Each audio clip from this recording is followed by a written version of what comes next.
Kent AC's athlete, Ollie Buck, Ben Chapman from Croydon, Callum Coleman from South Cheshire, Finley Cross from AFD, Rhys Dockey from the Stragglers, Tom Trayton from Hercules Wimbledon, local lad.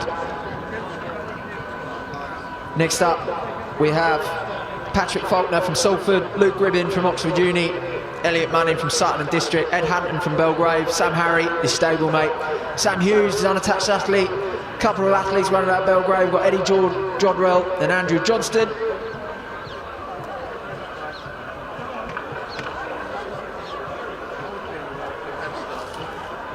We also have Angus Lamb, local lad from Belgrave, Lucas Mansell from Kettering Town Harriers, Conor McNally, Belgrave favourite, Conor Morgan from Abingdon AC, Seb Patrick from Trafford, Arthur Peel from Belgrave, Nat Quigley from Marshall Milton Keynes, and Ollie Smith from Basingstoke Mid-Hants. There's a lot of guys in this race who will be going for that 15-minute barrier this evening. Oh, we're not done yet, Steph. There's a lot more. Oh my gosh, there's more. From AFD, William Smith, Sam Somerville from Belgrave, Charlie Wood from Herne Hill, Paul Martinelletti from Victoria Park Harriers, Christopher Cole out of Sutton District, Simon Waterhouse and Harry Lawson from Belgrave, and Felix Vaughan from South London Harriers. 15-minute is the pace tonight, 3 minutes a K. I don't think there's enough runners in this race. Yeah, we pack them out here at Comeback. But obviously it's such a popular event. It's, you know, got to get them in somehow. How are you feeling, Chris? Is that fun? He's ignoring us. He's ignoring us. As he should. As he should. As he should. Why wouldn't you? So some of the athletes in this race to talk about, Steph. We've got a lot of good personalities tonight, and that's one thing we like to do at Comeback. We can talk about their athletic prowess and PBs and seasons of best and all that fun stuff, but we also like to talk about them as people, and sometimes we have some notes on our spreadsheet that they're worth talking about. For example, Paul Martinelletti, who's the fastest in the field on personal best. He's run 14:19. Now I'm not quite sure if he still is the holder, but I call this out every single year that I see him race, but he was the world record holder for the fastest marathon in the Spider-Man costume in the same year. He beat Paula Radcliffe. It's not a bad thing to have to your name, is it? You don't get that from Para 10. So yeah, he's running tonight, which is brilliant. He's actually run 14:59 this season, the VEP 45, shall I add. But another athlete to look out for, Harry Lawson, Belgrave Harrier. He ran 15:37 this year at Friday Night Under the Lights, and his personal best dates back to Friday Night Under the Lights last year here at Battersea Park. He ran 14:49, so he knows Battersea Park very well. But these athletes are under the final orders, so we'll now shut up and let the officials do their job.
And away we go, race number 2 of the Comeback 5000 2025, brought to you by Belgrave Harriers, Friday Night Under the Lights and Soar running. A much bigger field here in race number 2, and it's no other than Tom Butler, our pacer for this one, a fantastic athlete in his own right. Nickname is Dipper, wanna know why? Go on. So, short story is that at the end of each training rep or race, he dips. Just think about that in practicality. So he actually dips at the end of training reps. Well, as long as he never loses in a race, then he's just practicing. No, Right? I've seen some big races lost on a dip, so it's not going to be him. It's amazing. The form and the technique, it's impeccable. He's got it finely tuned. Not quite sure he'll do it tonight because he's not finishing the race, but I'm all for it if he did. At 3K? At 3K, just give it a big lick slap. Yeah, I'm all about that. But yeah, Tom Butler out the front. Got a couple of paces in this one, in fact. Martin Alessi, our active leader there in the white, with the green and blue stripe across the chest of Victoria Park. We've got Sam Harry there in a sea of Belgrave Harriers in this one. As you say, many of the claret and gold in here. Oh, what a sight. 184 there's Arthur Peel. He's getting a huge amount of people coming on the live stream to watch him, so I hope you're all happy that we managed to get it up and running just in time for you guys to see your man. Yeah, a few technical problems there, but good work, the team on the ground. They've got that stream sorted out for you back home so you can follow along, but the athletes go through 600 metres there, and at the moment it's Butler as pacer on the front and Martin Aletti in our active leader position. He's got a little bit of a gap there on the rest of the field. I don't know whether they're hesitant to get after it or maybe Butler's taking this out a little bit ahead the 3-minute Ks. Obviously Martin Aletti, he's run 14.59 this year. He's probably going to want to go a little bit faster, so he's not surprised if he maybe is having a little word in Butler's ear and saying, go on lad, pick it up, 257s is good. Through 800 there. It does look honest. It does look fast up the front. And we'll get a bit of a better idea, Steph, when they come round for the first kilometre split.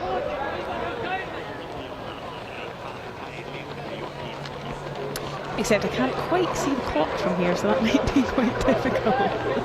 Yeah, we're relying on the stream actually for the clock. I always say that I'm going to start my own stopwatch and then I actually end up forgetting, but our stream's back up and running now, so they come down the home straight. They approach the first kilometre mark. 3 minutes is what Butler's been tasked with. I don't think he's going to be too far off. I think he's going to be pretty bang on. 57, 58. I've got that 2:59 for Butler, so they're just a second ahead up the front. Chase group probably 3:01, 3:02 for the main of the group, so they're a little bit off, but it's early days yet, Steph. We've still got 4K running.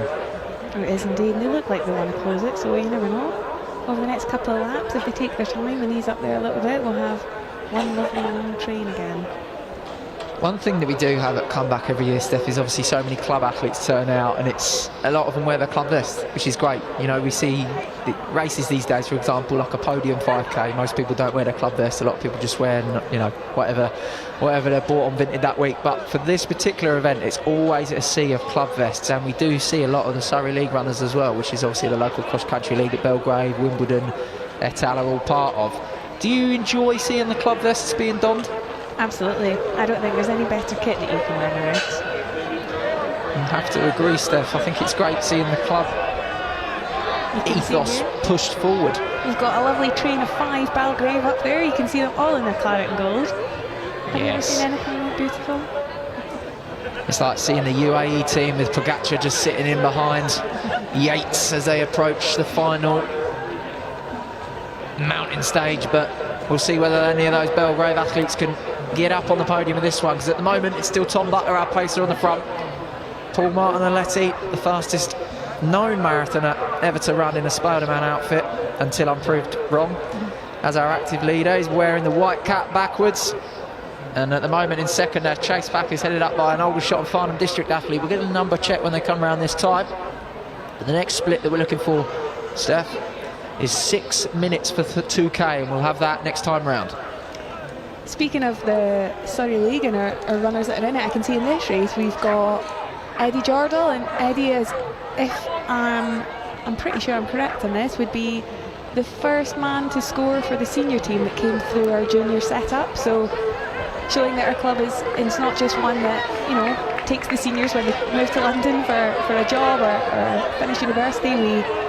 We take runners from junior ranks all the way through, and Eddie's showing that out there on the track tonight. We take them from everywhere. We take them from everywhere. All 4 corners of the planet, Belgrave. Belgrave, they're like Pitbull. Worldwide. So at the moment, we've got Paul Martinetti up the front, tucked in behind Tom Butler, the pacer, who's doing a stellar job. Further back in the field, our second place athlete at the moment That's William Smith, 221 from Aldershot Farnham District, coached by Mick Woods, mentioned in the first race. Got 20 or so of his stable athletes running tonight. He's got a personal best, Smith, of 15:44, which was from a park run, but he put 15:15 on his entry. So he's clearly really backing himself as the athletes go through 2K there.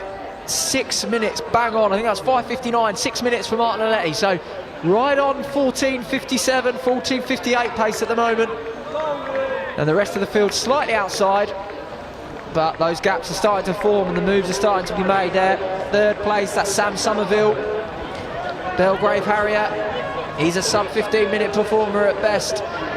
And at the moment, Steph, when you look at those Belgrave athletes, who for you is looking strong? I think Sam looks great, actually, just pointed out, and behind him that's looking to close the gap is Angus, and then you've got Eddie, and then you've got Ed, and Ed actually just opened his season by breaking 2 for 800 for the first time, and I think he was do I just call it quits? Call it quits, enjoy summer, come back next year. But here he is, over 5k, and I have a bit of knowledge that these guys down here are all looking this summer to break that 15-minute barrier, so it'd be amazing to see if they could do it on the first race out, or how close can they get and how much have they got to take off for the next 3 months.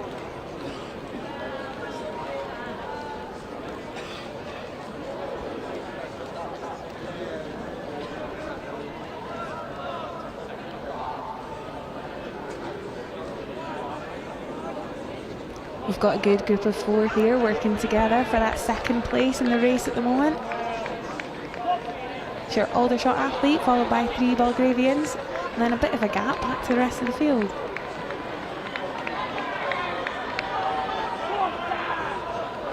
So no change up the front, it's still Tom Butler, the pacer, doing a great job.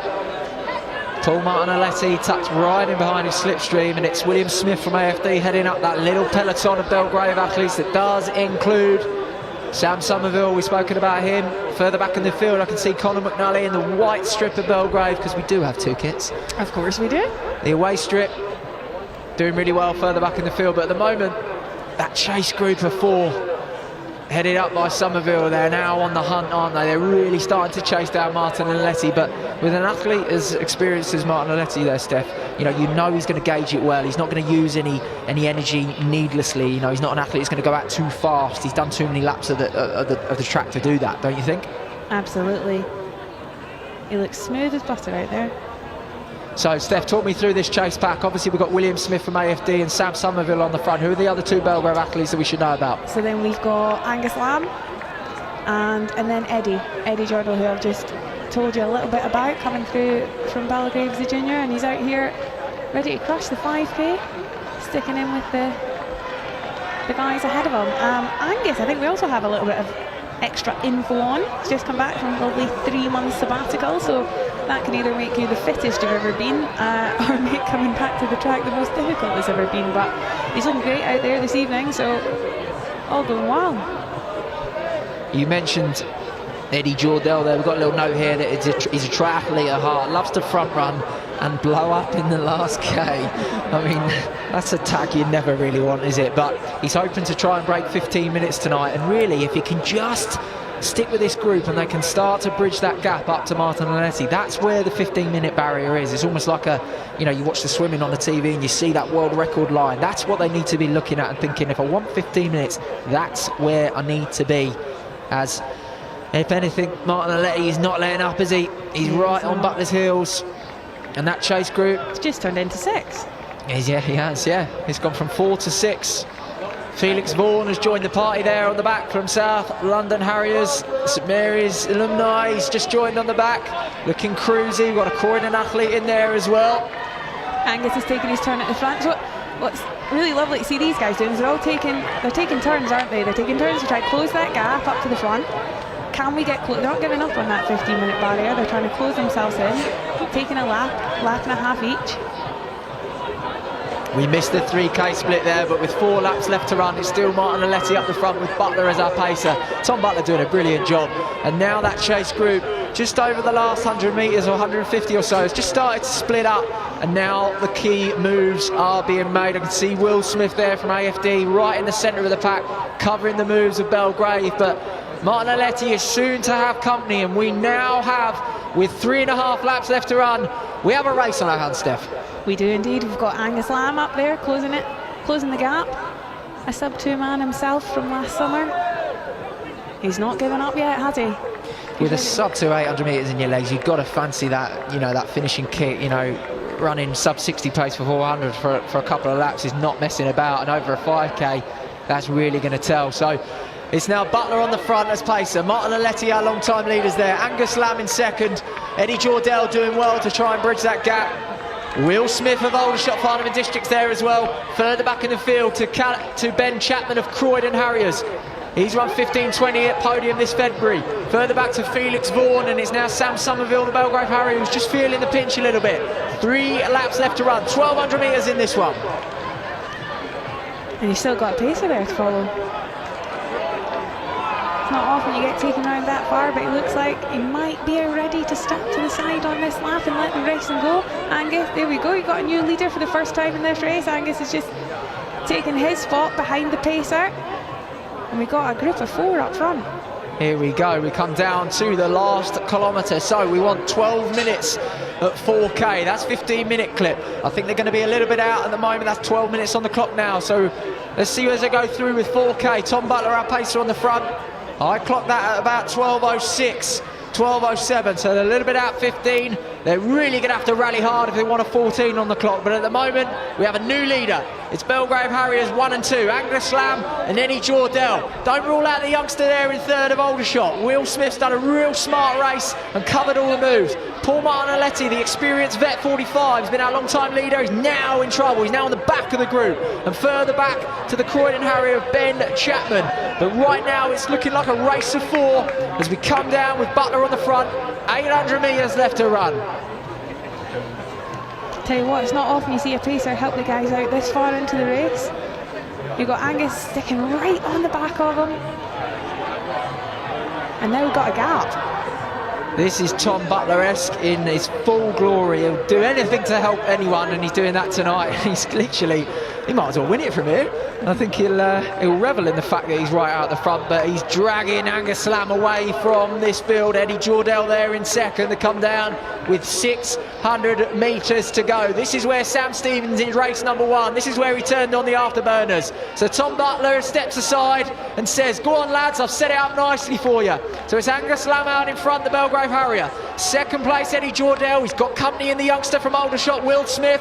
Paul Martin Aletti back in 4th, and it's Chapman from Croydon in 5th. But into the home straight for the penultimate time. The track is lined with spectators here at the Millennium Arena. The Belgrave Harrier supporters come out in force as Angus Lamb, his hometown favourite, comes down to the line. 1 lap left to run, 400 metres, and he's just going clear. Yeah, he's off. Heard the bell. And he is not going to give up that lead easily, is he? He's got a good, what, 30, 40 metres? He's going to have to run something seriously fast to try and break 15 here, but he's having a real good go of it. 300 metres left to run. He's down the back straight. He's away and clear. Will Smith has made the pass on Jordell for second. So it's Will Smith of AFD in second, Eddie Jordell in third, and there's a nice battle for 4th and 5th between Chapman of Croydon and Martin Aletti of Victoria Park. But 200 metres left to run. 14.26, 14.27. He's going to have to rally around this final turn, but he's up the cadence, and there go the arms. He's driving the arms with 150 left to run. Millennium Arena, you're going to have to get behind him if he wants to break 15. It's Angus Lamb into the home straight for the final time. Watch the clock. He's going for that sub 15. It's going to be so close. He's going as hard as he can with 50 metres to go, and he raises it again. It's Angus Lamb for the win. Watch the clock. It's going to be so tight on the line. Oh, he's done it. 14.58 unofficially, Steph. He's broken the barrier. We've got an AFD sandwich there between the two Belgrave. Will Smith, brilliant effort there. 15.07 or so there for Will Smith from Aldershot and Farnham District. And Eddie Jordell comes through for third. That will be a new personal best for William Smith, the under-20 from AFD. Coach Woods will be happy with that. What a brilliant last kilometre in that race. Super, super kick from Angus Lamb. And I'm super chuffed that he's broke 15, but also that front group really battled well. Super race. Exciting. Couple of our athletes still out here. Getting well inside 16 minutes for 5k.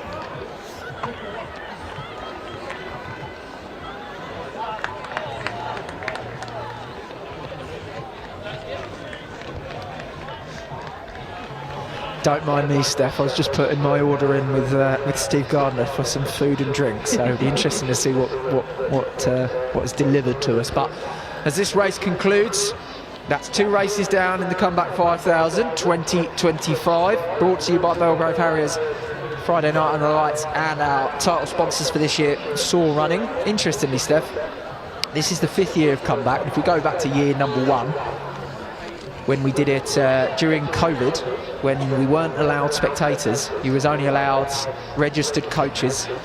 I can't even remember the stipulations, but I recall along this top bend, along outside the fence here, we had hundreds of spectators that had come to watch the race. But Soar were actually the first ever sponsor, so it's really nice to see them come back in year 5.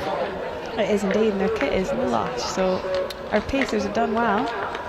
Helping us out is come back in Belgrave who put the race on, but they get kitted out in a gorgeous pink and purple and white singlet out there this evening.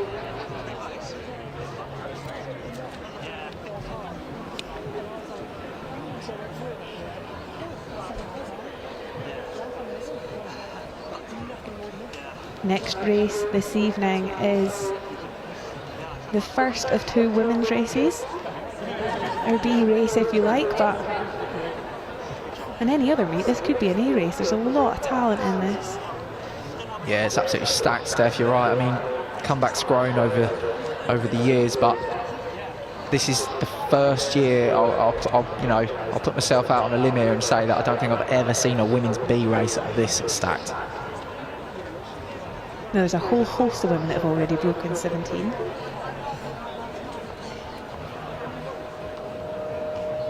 A lot of it on the road, so we'll be looking to replicate those PBs on the track this evening. They've got a nice, not too warm, not too cold, still evening for it.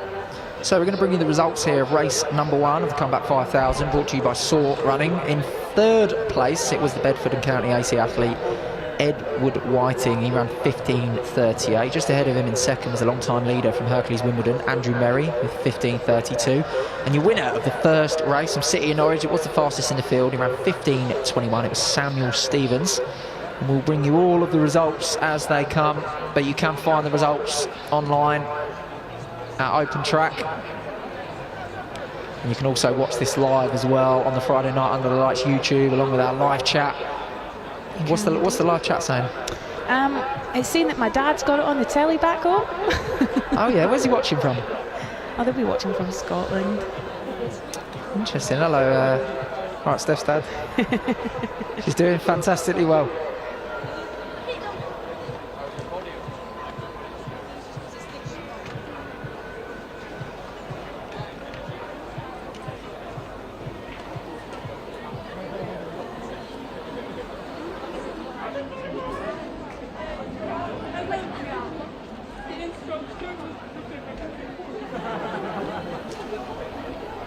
So they're just under the, just listen to the instructions there from the official, final instructions. We've got Emily Lowry, one of our pacers, just making her way over. So once again, if you're inside the stadium tonight, we've got beers and food on tap. We've got Pilsner, IPA down there. We've also got stone-baked pizzas going on in the red truck in the middle of the home straight. And we've also got bratwurst, sausage, chicken gyros. You name it, we may have it. We may have it. We probably do. But we're going to roll out this start list for the next race. We're going to fly through this one because they are just minutes away.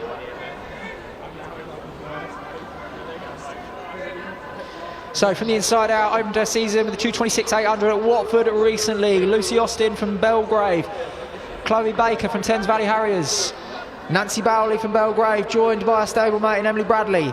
Hercules Wimbledon's Ruby Carter. Mimi Corden-Lloyd from Belgrave Harriers. Alex Gandy and Emily Goff, also from Belgrave Harriers. From Kent AC, Katie Good. From Belgrave, Laura Goodson.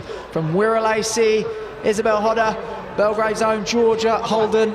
From Radley AC, Lottie James. Also from Belgrave AC, we have Orna McGinley. From Thames Hare and Hounds, Bethany Murray.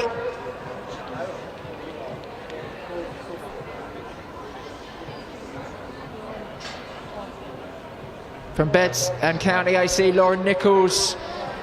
Couple of athletes from Belgrave Harriers. We've got Penny Oliver, Lucy Peters. From Herne Hill, Bryony Proctor.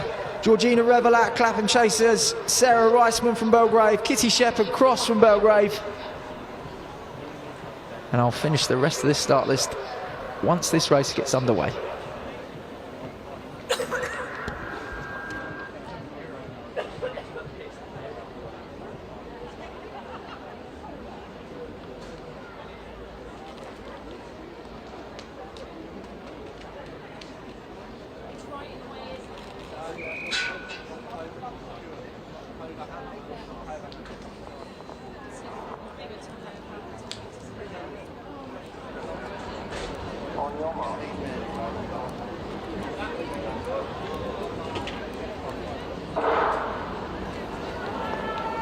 And we are away in the first of two women's races tonight at the Comeback 5000, brought to you by Belgrave Harriers.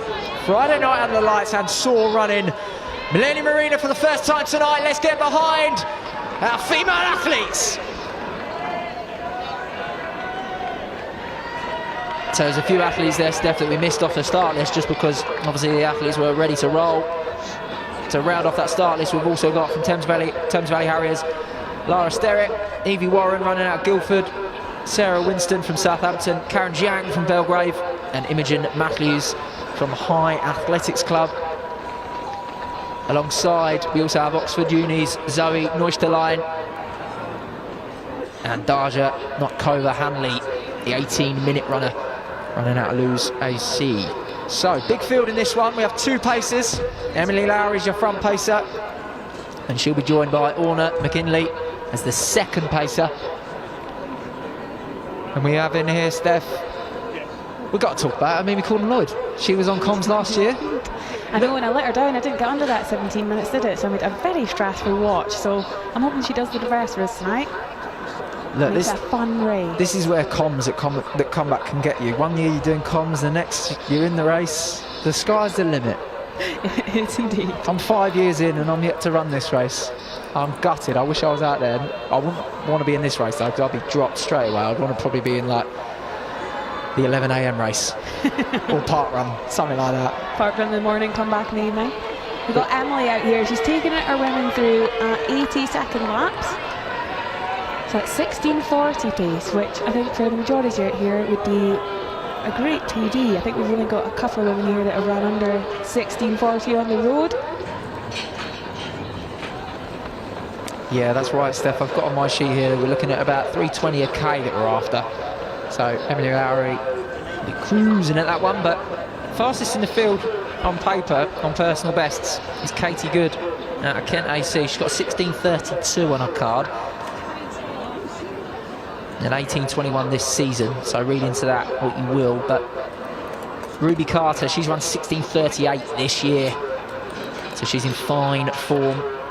But as you say, there's a sea of athletes inside 17 minutes, inside sort of 17:20 mark. Mimi Corden-Lloyd, obviously 16:52. Emily Bradley actually ran 16:36 on the road at Friday Night Under the Lights last month, so it's not on when she entered here. She would have run that since entering. That actually, Friday Night Under the Lights, we are also obviously part of this evening, and they put on fabulous fast races out in Battersea Park, and I think there's a massive group of women out there whose PBs come from one of those races, so we had a lot of them down in April getting after round about that 16:30, 16:40 mark, and Em was one to do that. So she'll be one to watch in this race, I think, going for the win this evening. Got some nice notes on here, Steph. I'm going to put these down to you that you put these in. But Lara Sterrett, the athlete out of Thames Valley Harriers, she hosts the Stride podcast in her stride. The first episode of India Weir, who is in tonight's Women's A race, is out. So if you're a keen podcast fan, maybe you like listening to running podcasts when you're out on your long runs, then go and listen to the Stride podcast. and our very own Lara Sterrett, who's in this race. She is indeed, and she actually ran a fabulous personal best over 3K. I think maybe her second race of the track season this year, to go not just under 10-minute barrier for the first time, but she absolutely smashed it with a 9:48. So she'll be out here looking to smash another personal best.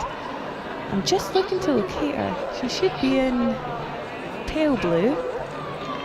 I can see Chloe Baker from Thames Valley Harriers in that pale blue crop up here in the front pack. Cannot see her TVH teammate in the field. Maybe she's hiding. Hopefully she makes herself known soon enough. But Emily Lowry doing a great job on the front. As they come down this time, 9 laps left to run. And it's 2:15 on the front at the moment in Belgrave colours. Kitty Shepherd Cross. She ran 17:30 on the road this year, Friday night under the lights. As you know, indeed, track's a different ball game, but so far so good. She's right up the front, tucked in behind Lowry. I just gave her that kit on Tuesday evening, so it's fresh out the packet. Claret and gold. Maybe she's ready for a gold medal winning performance this evening, innit? You're looking for credit, aren't you? You're looking. I'm not going to give it you, but straight out of the packet, creases and all. But that claret and gold is beautiful, isn't it? It's absolutely lovely. I absolutely love the Belgrave kit. It's beautiful. But also in that front pack, we've also got Lauren Nichols donning that. I don't know what colour you'd call that. Maybe a lilac, violet. It's like sweeties. Yeah, I think you're right. But the Adidas kit. The Adidas kit. Yeah, we'll go with that one. But what's interesting is, and I noticed this going through the start list over the last couple of days, is that athletes enter sometimes not with their personal bests. Yeah. So, not like calling them out or anything. I'm not going to call an athlete out, but you do have to look at that and think, okay, what shape are you actually in? And, you know, adjust your commentary accordingly. So, Lauren Nichols, she's got a road personal best, 16:57 at Friday night under the lights. She ran the Valencia 10K in 35:19, so some real engine in there. But she's put on her entry 16:40, so she is really gunning for a big one tonight. She's just off that front pack of 4 tucked in behind Emily Lowry. I've got Hercules Wimbledon up there, and then I think in the all black is Sarah Lindstone of, is it Southampton colours perhaps? Yeah, she's usually in the red and white of Southampton. Tonight she's gone for the all black kit, 249. She's got this year a row PB of 16:44, so at the moment she should be finding that pace quite comfortable. We've also got Hercules up there. Of course, like a battle of the Surrey League, Belgrave and Hercules. But this little group of 4 are away. Lauren Nichols heading up that chase group. Mimi Corden-Lloyd in the second position of that chase group at the moment, looking smooth. But up front, it's still Kitty Shepherd Cross there on the rail, joined by her stablemate Emily Bradley. As you said, 16:36 this year, Friday night under the lights, and just a couple of athletes at the back of that front group, the Wimbledon's athlete, just chopping their stride slightly, jostling for positions. It's still early days in this one, there's still a lot of running left as we've ticked over 7 minutes on the clock. Yeah, that's Ruby Carter in Hercules Wimbledon. She has the fastest season's best according to our list here, so she the one to put your hat on for the win? Cool, I wouldn't trust our lists. So also on the back there, the black singlet, just going to get a number on that. I'll get that next time she comes around. But this group of 4 tucks in behind our pacer Emily Lowry are well away, and that chase group at the moment are just sitting. They're not making a charge yet. As we say, Lauren Nichols in that one, she's looking for around 16:40. Mimi Corden-Lloyd is in there as well. She's a sub 17-minute performer as well, 16:52 at her best, 16:53. But that's Lowry's job done for the night in this one.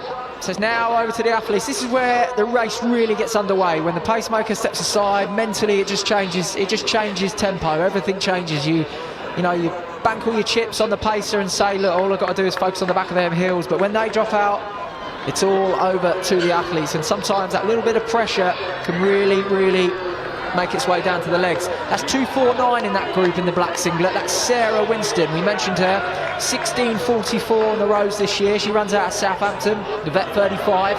So at the moment up the front, We've got 2 Belgrave, 1 Wimbledon, 1 Southampton. 4 South clubs come down in here as they tick over 8:40 on the clock. And then there's a good race in for that second pack. So what's that, 5th through to 10? Yeah, there's a few in there, isn't there? Mimi's in there, Lauren Nichols in there as well, a couple of Belgrave. I think the other Belgrave in there is Nancy Bowley. They're the other side of the track at the moment. Coming down the back straight, working together. There's a good pack of them. They'll be still on for inside that 17-minute mark, the second group. It's still Emily Bradley on the front, isn't it, Steph? No change there. She's really taken this one by the reins. It's Bradley on the front. And it's Shepherd Cross there, still in second. Winston in third on the outside, just running a little bit further. And the Wimbledon athlete on the inside, that's Ruby Carter. There's been no change in the order. And at the moment, I think we're just waiting for those last few laps for either the pace to drop or for someone to make a decisive move. But as you look at these front 4 athletes, Steph, is there anyone that's jumping out here as a potential favourite? I'm gonna stick with my Bells. I can't bet against them, and I think yes, Emily Bradley's doing a lot of the work up the front there, but I would back her to bring it home. She, if I know anyone to be able to pace a 5k well, it's Em, and she's been training well, and she's stringing it out a little bit. They're not so bunched as they were a lap ago. She's making them work for it. If they're gonna beat her, they're gonna have to go some. We've got a bit of a gap then off the front of that second pack now. It was a pack of 6. I think that's a Clapham Chaser. It's just given themselves a 20-metre lead maybe over the next 5. I think that's Georgina Rebel, you know. She's just made a bit of clearance from that chase back in a bit of a tricky, sticky situation at the moment. But she's got time to bring it back, I think. Yeah, she's going for it. She's decided the pack's not too far away that I can't catch it, and she's left the next pack in her dust. So that front group now, Steph, they come around this time. We are really into the business end of this race. It's still Bradley on the front, no change there. Ruby Carter still in there, Wimbledon. She's just sort of going under the radar at the back of the pack at the moment. Winston in the black singlet of Southampton, and of course the Belgrave Harriers as well, Shepherd Cross. There's no change in the order, but they've now got a bit of traffic, haven't they? They're catching the back markers. That means they're going to have to go into lane 2 or 3. Does that open the door for maybe a decisive move? I don't know, these women are used to running around this track. In lane 7 and 8. In lane 7 and 8 on a Tuesday night.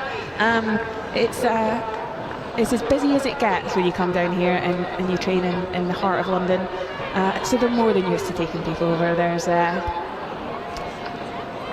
There's nothing alien to them in doing that on this track. And like that, they've cruised by a couple who are a lot behind. Still at the front, looking strong.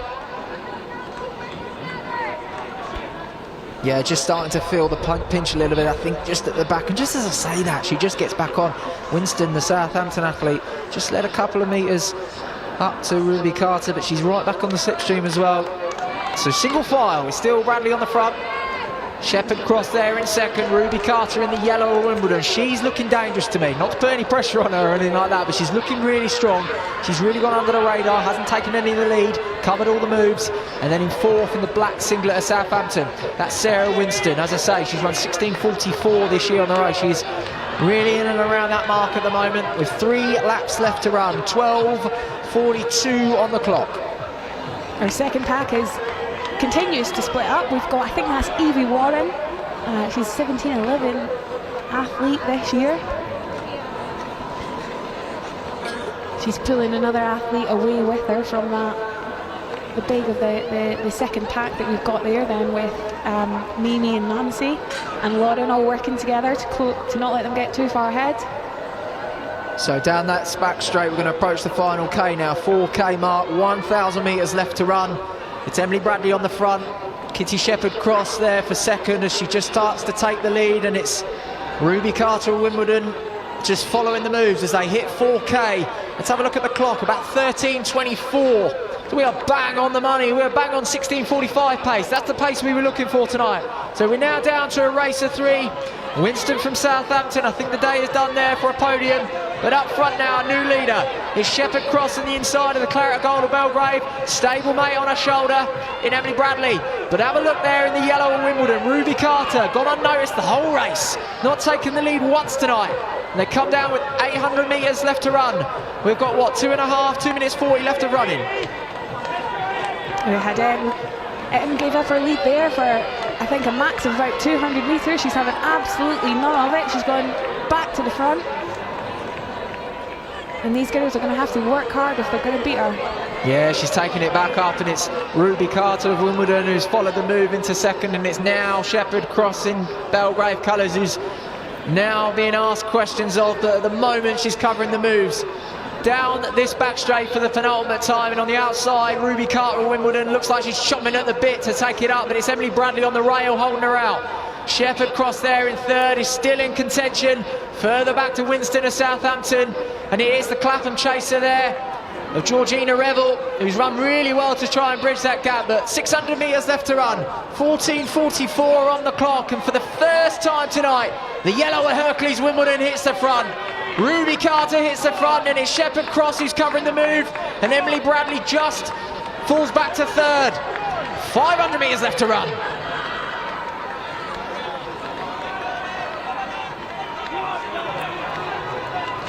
So they come down this time, they'll hear the bell, that'll signify 400 metres, and the race is on. It's Carter from Shepherd Cross from Bradley, these 3. Further back to Winston, Revel there in 5th, and the rest of this race gallantly battling into this home straight for the second last time tonight, but the legs will be screaming. So there we go, 400 metres left to run. Ruby Carter starts to turn the screw and pick it up, and it's Shepherd Cross who's covering the move, and Emily Bradley just starting to falter slightly. Is this decisive? It's these 2 that are away. 300 metres left to run. Well, you can't pick between them yet. Kitty's decided she's not going to sit in behind. We have a new leader on the back straight, 2:50 to go. Ruby Carter now in second as they overtake some of the back markers coming around with the last 200 metres of the race. Here we go, the race is on, it's Shepherd Cross, she hits the front, she's got back markers to look at, but it's Ruby Carter of Wimbledon. She is not dead and buried yet. Emily Bradley in third place, but these 2 are away. 120 left to run. It's Belgrave versus Wimbledon. What a battle we've seen over the decades, and it's Carter down the outside for Wimbledon, and she goes clear from Shepherd Cross, and that move looks decisive. What a kick from the athlete there in the yellow of Wimbledon. She'll take the race, she'll take the win at comeback. Ruby Carter of Wimbledon, watch the clock, 16:35. And a new PB to boot. Shepherd Cross from Belgrave coming over for second. Got a bunch of women here in the back straight that we're looking to break that 17-minute mark. You're so right, Steph. So many of these athletes are going to be inside 17. What are we, 16:51 on the clock? They've got to rally hard, but we are being rewarded with so many personal bests. What a race that was, and what a kick from Ruby Carter. That was superb. We've got Mimi down the home straight now, last 50 metres to go. It's well broken up now. And our first beer of the night's just been delivered. So isn't that lovely? I'll do this job more often. Cheers. Cheers. That's Chloe Baker, TVH, just crossed the line. Oh, that's a lovely drop. Go and get yourself one of the cold ones down at the trackside. We've got Pilsner, IPA, stone-baked pizzas. We have bratwurst sausages, chicken gyros. I feel like I'm working in a school canteen. Special today is no, we ain't got no steak kidney pie. Karen Jiang there battling well down the home straight with another athlete, the Belgrave Harrier. It's great to see so many club vests. I know we've said it before, Steph, but it's so good, I think. Superb. Yeah, Karen with a ratty kick down that home straight. She trains a lot with Chris, who had an unbelievable kick in that first race, so you can see what they've been working on. It must be contagious. I could do with a few of them. Just entering the home straight now, we've got Bethany Murray of Thames Hare and Hounds. 80 metres to go. She actually raced the Greenbelt Relay with Thames Hare and Hounds last week, which they won. She won both her legs. She was first female in both legs she did on both days. So going from hills and long distance to a track 5k inside a week is quite impressive. That takes some serious minerals, I think, to be able to do both. That's absolutely amazing. We got, what, 3 more Belgrave Harriers as well? We do indeed. It's Lucy Austin just entering the home straight now. And then we've got Sarah Reisman, who actually just ran a PB of 2:56, I believe, at London. So we've gone from another long fight. We've got a few that have done London Marathon, a few big PBs to boot, but she's just been overtaken there by Laura Goodson, who's more of a short distance gal herself. Just outside the 19-minute mark, finishing in the sun. Absolute scenes on toast. So that rounds off our first of 2 women's races this evening. We're going to call that the women's B race, but in terms of the actual race, it was very elite.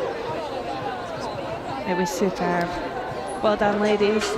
Too right. Well done, and Rudy Carter, well done to you. Superb win there from the Wimbledon athlete as well. Kitty Shepherd-Cross, fantastic result there for second. I'm just going to have a look at Shepherd-Cross's personal best. I've got oh yeah, massive PB, Steph.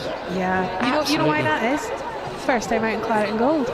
New kit. Makes you run faster. That's it. New kit from Steph dropped. When did you drop that off? Tuesday evening. Anyone out there that wants to run for Belgrave, hit us up. Yeah, we can't always guarantee a personal best, but if anything's to go by Kitty's race tonight, fresh kit, the race week does wonders for your personal best, because she's taken best part of 40 seconds, 45 seconds off her PB there. Yeah, it's a superb run for second. So, next up, we've got race number 4 tonight. This is the men's D race. This is going to be paced at 2:57 a kilometre, so that's going to bring them home in 14 minutes 45. In this one, we've got some really interested athletes. We'll run through the start list in just a second, but we've got James Turner, who actually misquoted it earlier and said that he was someone else, so ignore that. But he's the Alison Benton's athlete. He's part of the Soar racing team, and he's represented Great Britain at the 100k World Champs. He ran 15:14 recently at the Sussex Counties this month. We've also got fastest in the field on personal best is Tom Foster out of Guildford, coached by Andy Maud. He ran his personal best at comeback this year.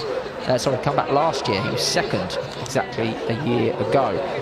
So we'll run through the start list for you. So from the inside out, from Blackheath and Bromley, Miles Brown, Oliver Bushdari from Woodford and Green, Ben Coughlin from Belgrave, Thomas Claridge from Tonbridge, Tom Foster, Guildford athlete as we mentioned, Hugo Fry from Belgrave, Sam Goodchild from Cornwall, Andrew Green from Brighton and Hove, Luca Hamlin from AFD, Fred Harris from Poole AC, Peter Hart and Stephen Phillips athletes from Southampton, Dominic Howarth from Victoria Park, Matthew James from Southampton, Andreas Keel, the unattached athlete, Max Kelly from Western Tempo, and Archie Marshall from St Albans AC.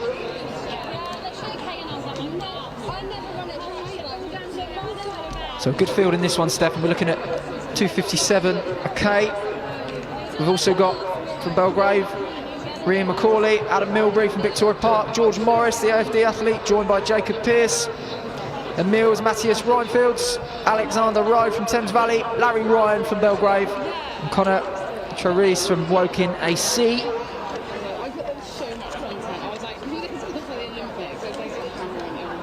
And they're now under the starters' orders.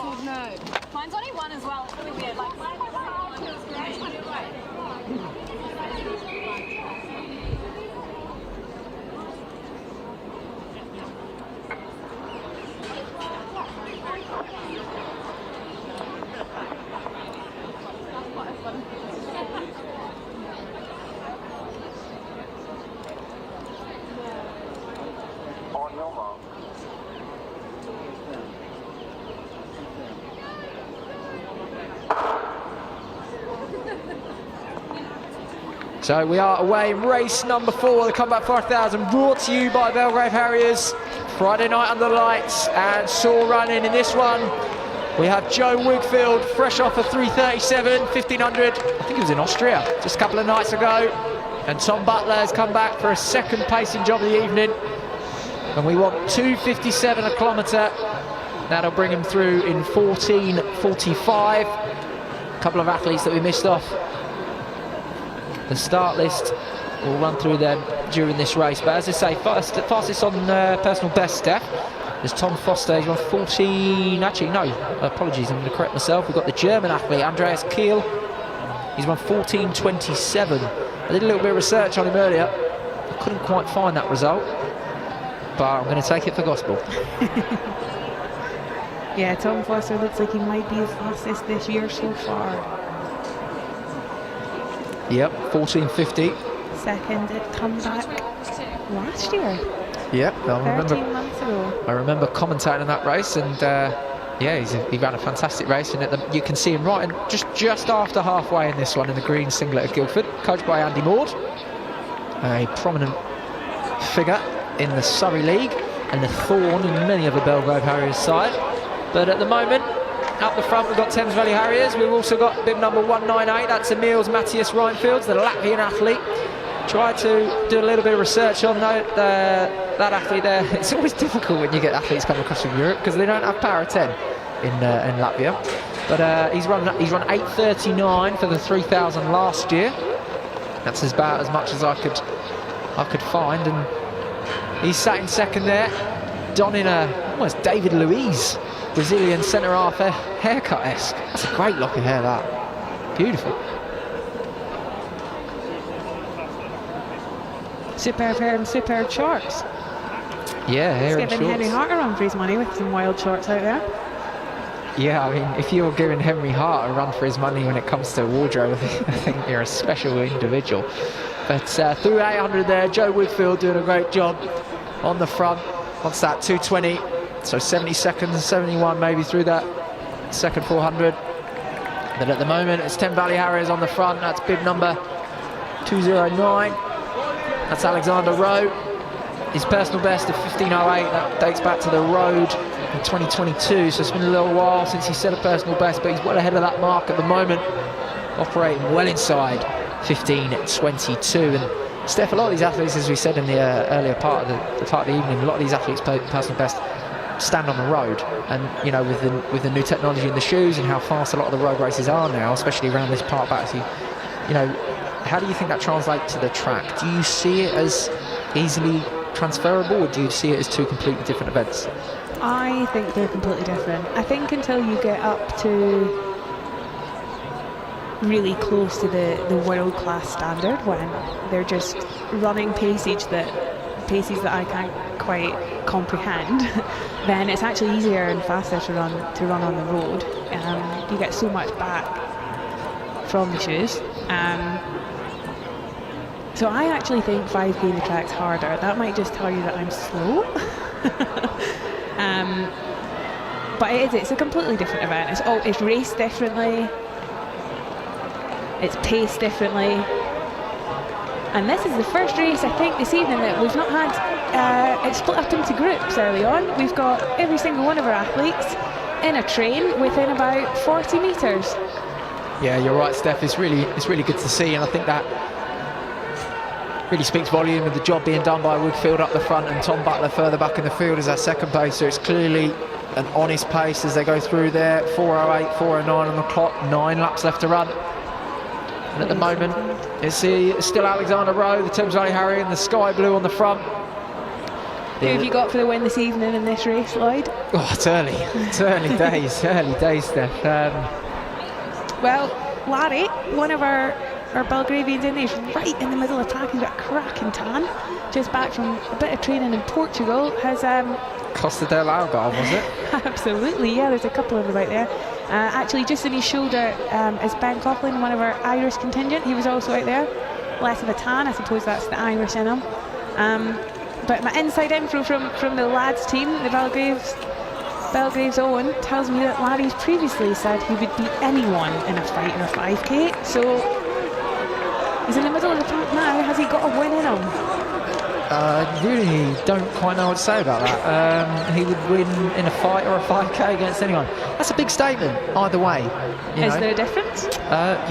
Yeah, big difference. I mean, historically speaking, we won't go into it too much, but we actually did have a fight once at Comeback in the spectators, and someone involved might be watching, but that was fun. Right underneath for the commentary gantry, actually, and it was actually at the crux of the race. It was all going on. There was fights, there was kicks on the track. It was amazing. Yes. It was biblical. Well, if you don't want to watch running and you want to watch a bit of boxing instead, come down to Battersea Park. Yeah. You might get lucky. Yeah, why not? But you asked me there, Steph, who do I fancy for this race? You know, when you asked me a lap or so ago, it looked a lot different than it does now, but I can't not back Tom Foster. He was second here last year for his personal best, 14:41, and you see there, he's just covering moves. He's such a smart racer. He's got so much experience. He knows this track well. He knows the London running scene well. He's done the Surrey Leagues. He's got the strength in his legs. Do you know what I mean? He's got that sort of, skill set, that toolkit that you need to run a solid 5,000 on the track. So I'm really backing Tom Foster there in the green singlet at Guildford. He's coached by Andy Maud. They'll have a strong setup down in that part of the country. But at the moment, it's the Latvian athlete. It's right in, tucked in behind Wigfield, who's making my prediction look silly. But Ryan Fields from Latvia, as I say, I only found one performance really of note on his World Athletics profile, 8:39 over the 3,000, which is strong. But yes, indeed. You know, they're going to be going through this race at about 8:50. So, you know, maybe there's a few results from Latvian Athletics that we haven't got access to. We've also got Larry there, so it's split up for a second. We had two up with the pacer, and then the rest of the field, and Larry's decided I'm having absolutely none of that. And within 300 metres, he's closed the gap. But whilst he's done that, our pacer and our leader have opened a gap. So does he sit now behind our Aldershot athlete, or does he go beyond it and try closing on the lead? 182, that's Jacob Pearce, the under-20 from Aldershot Farnham District. Now, I found his personal best from last year at 15:42. He ran that at Wimbledon, but he put on his entry 15 flat. So he's clearly backing himself going into this one tonight. He's probably done a big old winter under Woodsy, Mick Woods there in Aldershot Farnham District stable. And he's clearly really confident because he's sitting in second at the moment. But Wigfield, our pacer, out in front, doing a great job. Clocking off the 2:57s. That's going to bring these round in 14:45. And at the moment, it's the Latvian Emil's Ryan Fields. He's the only one that can stick with it. Further back in second is Jacob Pearce from AFD. And then there's the big chase pack. That's being headed up by Tom Foster in the green singlet. And it's also in that second pack as well. You've got James Turner in the Soar singlet, part of the Soar racing team. Represented GB in the 100k World Champs. And what a step down this is. And now that chase pack is a group of 3, 6, 7 athletes. So 7 are on the hunt. And in just a few lap time, Steph, Joe Woodfield will step aside. And it'll be Rainfields to win or lose, and he's going to have a lot of distance between him and the chase pack, and there's going to be a little bit of pressure on them shoulders. He is indeed. He's coming up to 5 laps to go. 2k left of running on his own. Yeah, 3k. We want 8:51, Steph. Here we go. 8:50, 8:51. Joe Wigfield. Oh, what a metronome. Knows what he's doing, that lad. 8:51 on the money. Chase group about 4 seconds behind. But they are now on the hunt, and it's Ryan Fields, the young Latvian, the under-20. He's 18 years old, and he's out in front at Comeback. And he's got everyone here in attendance, and every Z-List influencer watching beyond. Maybe he's going to hold on. He might. Although it does look like our men in second and third there, Larry and... That's the Woodford Green athlete. Let me get a name on that one. That's Oliver Bushdari. He's 14:49 runner. He ran that in Armagh in February on the roads in Ireland. Their cadence is picked up. They're going for it. They haven't given up on the win yet. I made a note here, Steph, this afternoon about Bushdari from Woodford. He ran 14:49 in Armagh in February, obviously on the roads. And his track personal best goes back to 2022 when he ran 15:20. And I put a note here and it says big PB due on the track. And he's really, he's gone unnoticed for about 3k, and he's now in second, and he's bridging that gap up to the young Latvian of Rhinefield. So it's closing. It's closing every 100 metres or so. He's taken a couple of strides out, but the Belgrave in third's looking strong. He is indeed. Let's hope he's winning a race and not a fight tonight. Yeah, no. It's Larry Ryan in third. No scrapping, Larry. But obviously he's run 14:38 here on the roads, Larry Ryan. So he's well at home at this clip. But as you said earlier in the race, track and road, it's different gravy. It's a completely different setup now with the technology, the way the shoes have gone. Not to quote Tim Hutchins, but everything's changed. But this race is really starting to get interesting, Steph, because it was Rhinefield's out in front by 20 metres or so, and now it's Oliver Bushdari takes the lead for the first time. Larry Ryan follows, but look, there's my pick. Tom Foster of Guildford covering every move in the green of Guildford there. Just needs to get on that front three. James Turner in the Soar singlet. The 100-kilometre runner, I'll have you know, is right there. And we are now getting into the business end. We've got a right race on, haven't we? We have indeed. Went from one out front, a race of three, and it looks like we've now got 5 guys. You could throw a blanket over at the front there. So it's Bushdari on the front, Ryan of Belgrave in second, Rhinefield's the Latvian under 20, the 18-year-old there in third, Tom Foster, the experienced head from Guildford, and James Turner, the Great Britain rep, over 100 kilometres. Does it all, this man. He's the Sussex County champion of late, 15-14, he took the win there, and he's now here at comeback. His coach Alison Benton would have given him strict instructions. Don't do anything silly. You're an ultraman. Take the shortest route and cover all the moves. What a performance this is from James Turner from the Soar racing team. But up the front, it's Larry Ryan. He's taken the lead for the first time. He's starting to stretch the field. It's Bushdari there in second, trying to cover it. Tom Foster making it look smooth in third. He doesn't want to let too many people have a shot at the win against him, so just like that, Larry's put in a bit of a surge and we've broken up again. They come down this time, 2 laps left to run, just inside half a mile, 800 metres of this iconic track, and it's Larry Ryan from Belgrave, the home club hero on the front, but he's got Bushdari from Woodford Green on his shoulder. The man has made the trip from Essex. As I said, he's due a big one on the track.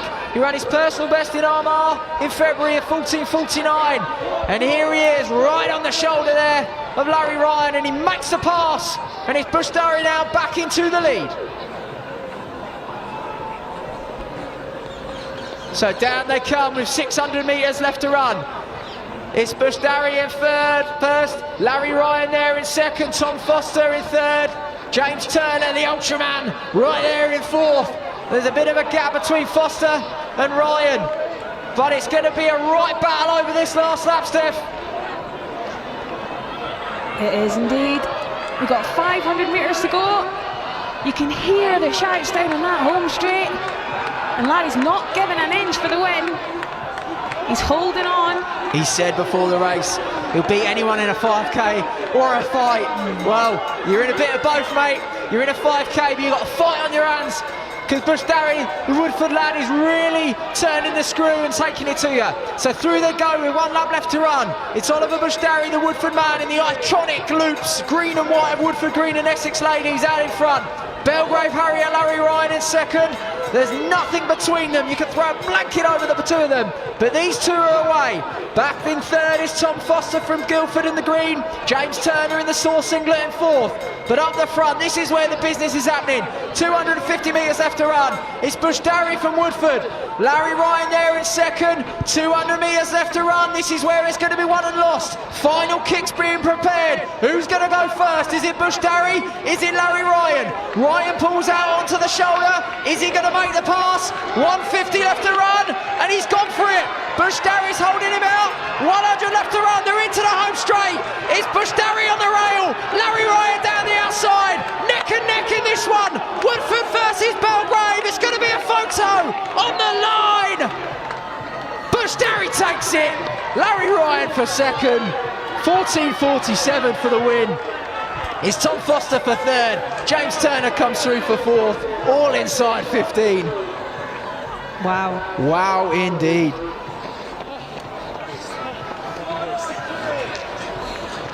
God, they come thick and fast over the finish line now. Many a man now on that home straight. That final 200, wow, they were just neck was and a neck. It was literally a scrap, wasn't it? 1 minute, Larry Ryan was a neck in front. Then Bush Darry said, nah, I'm not giving up the rail. Do you think over that final sort of 200 around the turn, do you reckon just having that inside line was the difference maker, maybe? Yeah, I think so. I thought home advantage might get you over the line first there, but I'm proven wrong. Just coming down the home straight now, we've got George Morris of EFD. I believe he does a lot of athletes testing over at St Mary's campus. Helps keep a lot of the people you see race tonight fit and chasing their PBs, and he's out here doing it himself. Superb. Our last athletes cross the line now, asking for some cheers from the crowd. Give him a little bit of something extra to get him across.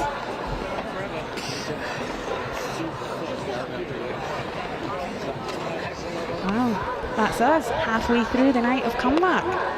4 races down, 4 to go. I know, it's almost going too quickly. It always flies by and then it's gone and then that's it for another year. But so far so good. There's good numbers inside the stadium here at the Millennium Arena. We've got beers on tap, we've got Pilsner and IPAs down there. We have food for you as well. We have stone-baked pizzas, we have bratwurst sausages, chicken gyros, some halloumi and falafels being flown around as well. And all of this as well can be watched live on the Friday Night on the Lights YouTube channel. We've got the live chat going on as well. What are the viewers? How many viewers are we on? We are on 689 viewers. That's not bad, that, eh? 699. That's not too bad, is it? It's not indeed. It's not too bad, We're really. doing well. It's okay. What's the chat saying? A lot of Up the Park. Up the Park. I don't know what club that is. Yeah, not sure actually, but anyway, on screen we've got the results there for your first women's race of the evening. In third place was the Belgrave Harriers, Emily Bradley in 16:47. In second was Kitty Shepherd-Cross, also from Belgrave in 16:38, and taking the win in 16:36 out of Hercules Wimbledon AC was Ruby Carter with a fine kick down the home straight. So, shall we see who we can spot in the crowd, Steph? There's a few individuals I'm sure we'll know. Who we got? My eyesight's not too good. I saw Jerry Sun earlier, the photographer extraordinaire. He'll be somewhere, fiddling around with his ISO and shutter speed. I saw Connor Whelan. He was here. Another man behind the camera. Another man behind the camera. Charlie McCarthy's here. Charlie McCarthy. Yeah, he loves a photo, doesn't he? He loves a video. They've got to be doing another video this evening, right? Yeah, he loves a video, doesn't he? Loves a video, Team Charlie. Macau are putting them out like there's no tomorrow at the moment. I know. Team Macau are flying at the moment on the YouTube stuff. They've got a few of their runners tonight. Well, they've got Rory's pacing tonight. He is indeed. It's pacing Callum. Callum Elson, of course, in the men's elite race. That'll be good. Andy Hogdell, coach. He's got a few runners running tonight. He's got, as we mentioned, and he's also got Oscar Bell. He does indeed. Brett Rushman's running as well. I've seen his name pop up a few times this over the winter.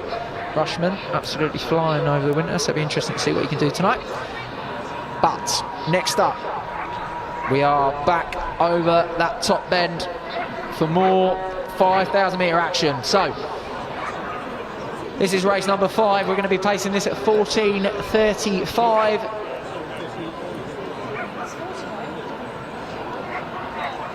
So I'm going to read my start list out from my screen. We'll roll this one out quickly because they're nearly ready. So from Tonbridge AC, Isaac Arnott. From Southampton University, Jacob Atwell. From Victoria Park, Richard Bartram. The Herne Hill Harrier, Harry Bell. From Tonbridge AC, Cameron Chambers. From Aldershot Farnham District, Callum Charleston. From Brighton and Phoenix, Ravi Clark. From Chelmsford AC, Ben Felton. From Brighton Phoenix, Matt Geddes. From Harrow AC, Chris Hudson. Herne Hill Harrier, Lewis Laley. From Holland Sports AC, Christian Lee. From Victoria Park Harriers, Sebastian Lewis. A couple of Cambridge and College athletes in Isaac Morgan and Matthew Morgan. Next up we have Max Parker out of Tonbridge AC, Ben Pearce. John Pepin from Southern AC. From Wigan and District, Joseph Rees-Gara. And the AFD athlete Thomas Renshaw, Morgan Roberts, Patrick Roddy and Caleb Stevenson rounds off this one.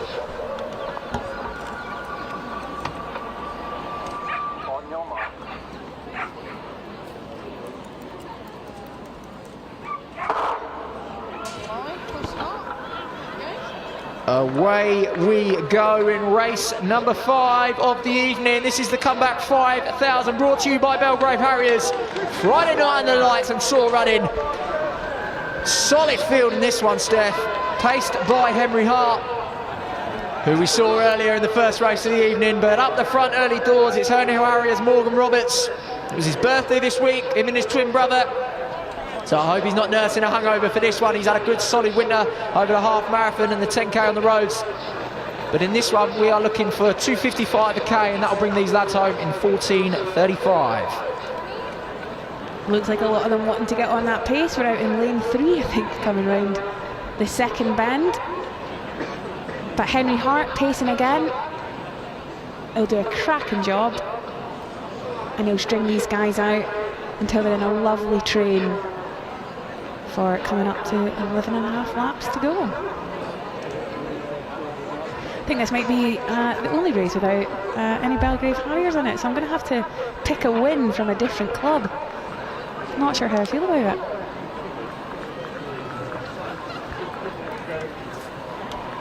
Sorry, Steph, I was just tucking into the beautiful stone-back pizza that we have on offer here at Battersea Park. It's amazing. So, Henry Hart at the front.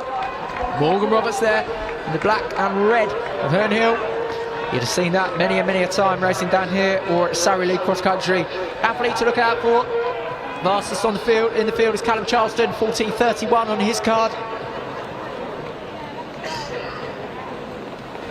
He's had a couple of local road races recently just to spin the legs. He's raced come back a few times actually, a couple of times before, so he knows the track well, he knows the event well.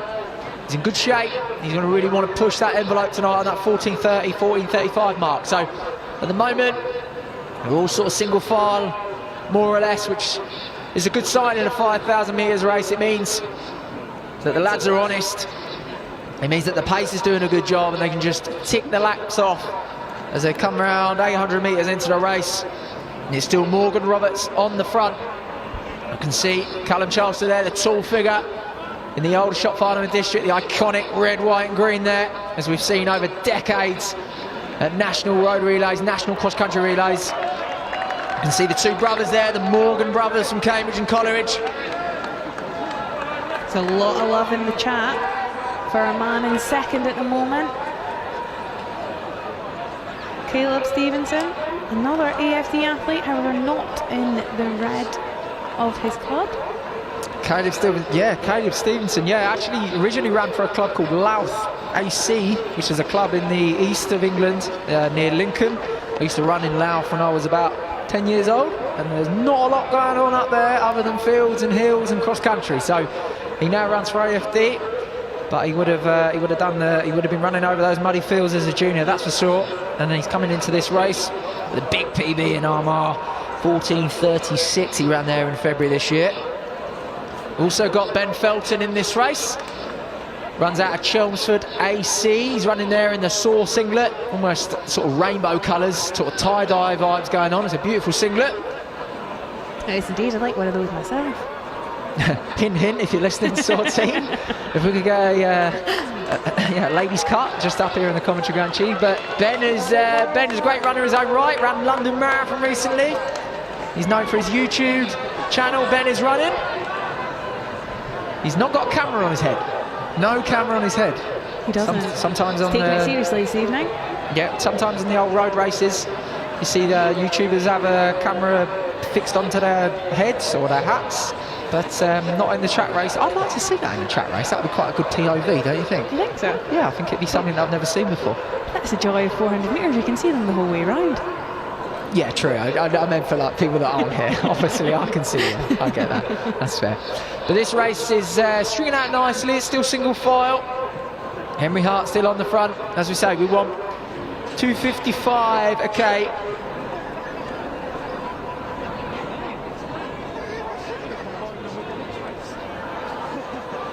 And that'll bring these athletes through in 14:35.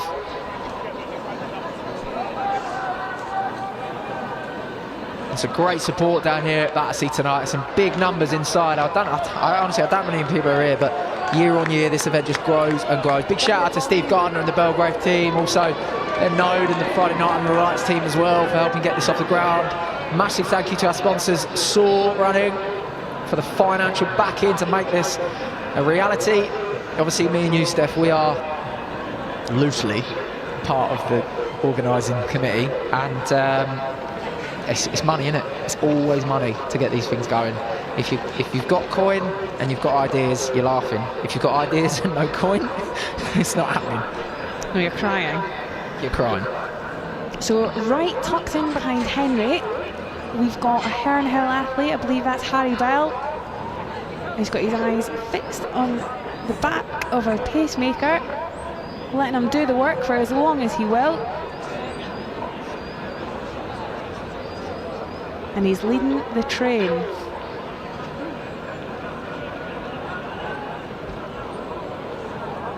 Callum Charleston there, tall figure. I spoke about him earlier. The AFD, he's made his way up to the front of the pack. He was a little bit further back a kilometre or so ago, but he's now active third, just tucked in behind a couple of athletes. Yep, right ahead of him there's Jacob Atwell. Another athlete to talk about is Ravi Clark, runs out of Brighton Phoenix, coached by Joel Kidger. Got a great stable up that part, down in that part, should I say, that part of the country.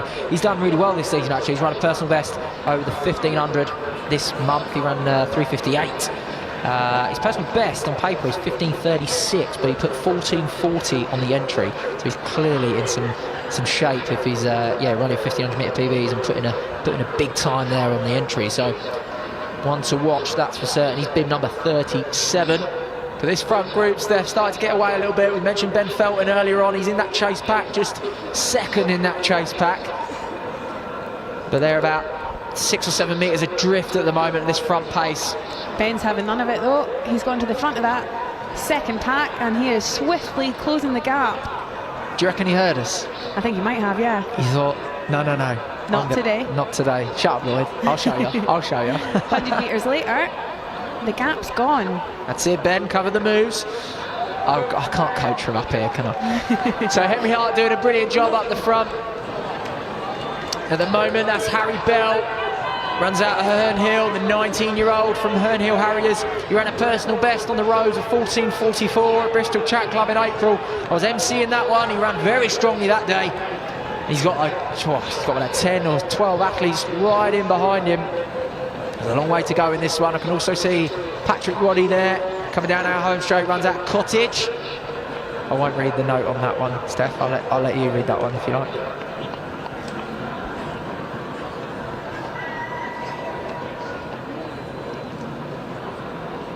It's worth it. It's worth Who wrote it, that? Nah, I'll leave that one. Anyway. Okay, I can't leave it. He was famous. Lloyd has outkicked him in the past. I have outkicked him in the Surrey League. Yeah, and, sorry lad. But he never did been the same runner since. Well, no, that's a lie actually. I'll contradict my statement because he was the winner of the Lincoln 10K this year, 30:13. That's a fast race as well, Lincoln 10K. It's always stacked from those boys up in Lincoln.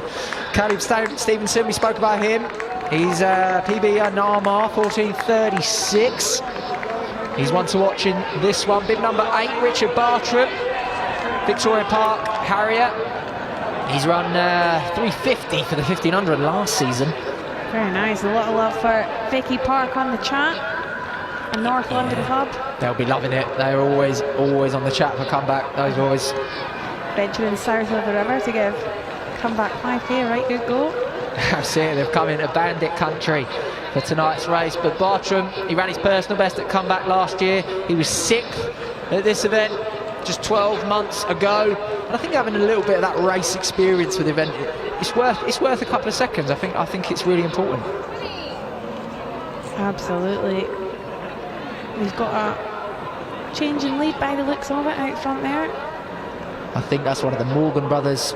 It's Matthew Morgan from Cambridge and Coleridge, coached by Richard Park, the 19-year-old. He ran his personal best, 14:41 at Bucks at the British University Champs. His road PB dates back to April where he ran at the Bristol Track Club. He put 14:35 down on his entry, so he's right in and around this mark. But at the moment, Henry Hart has now done his job. He's dropped out, and Callum Charleston, in the Aldershot Farnham and District vest, hits the front for the first time. 4 laps left to run, just inside a mile. This is really the point of a 5,000 where you're either going to have a good day or you're going to have a bad day. And Callum Charleston at the moment is looking like he's having a good day. And just as I say that, 2 or 3 athletes go past him. They have indeed. That's comeback. They've got their university vests on, I believe, out in front. I think that's Southampton University. It is Jacob Atwell. And I think that might be John Pepin. I'll get a bib number for you, Steph. Is it 104? I think it's Chris Hudson. He's Yeah, down you're here right. that he runs for Harrow. Yeah, but that's he was Chris Hudson. 4th in the Bucks B race. And he's gone under 2 for 8 this year and 4 for 15. So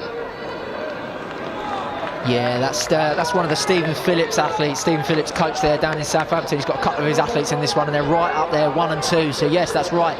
That's Chris Hudson and Jacob Atwell on the front, and they've actually dropped the group, and there's only one athlete that's covered in is Callum Charleston, the AFD runner. He's covered the moves, and now he just takes a sit. He's got another pacemaker, another pacer to just set that tempo. 1,200 metres left to run, and that chase group that includes Harry Bell, Morgan Roberts.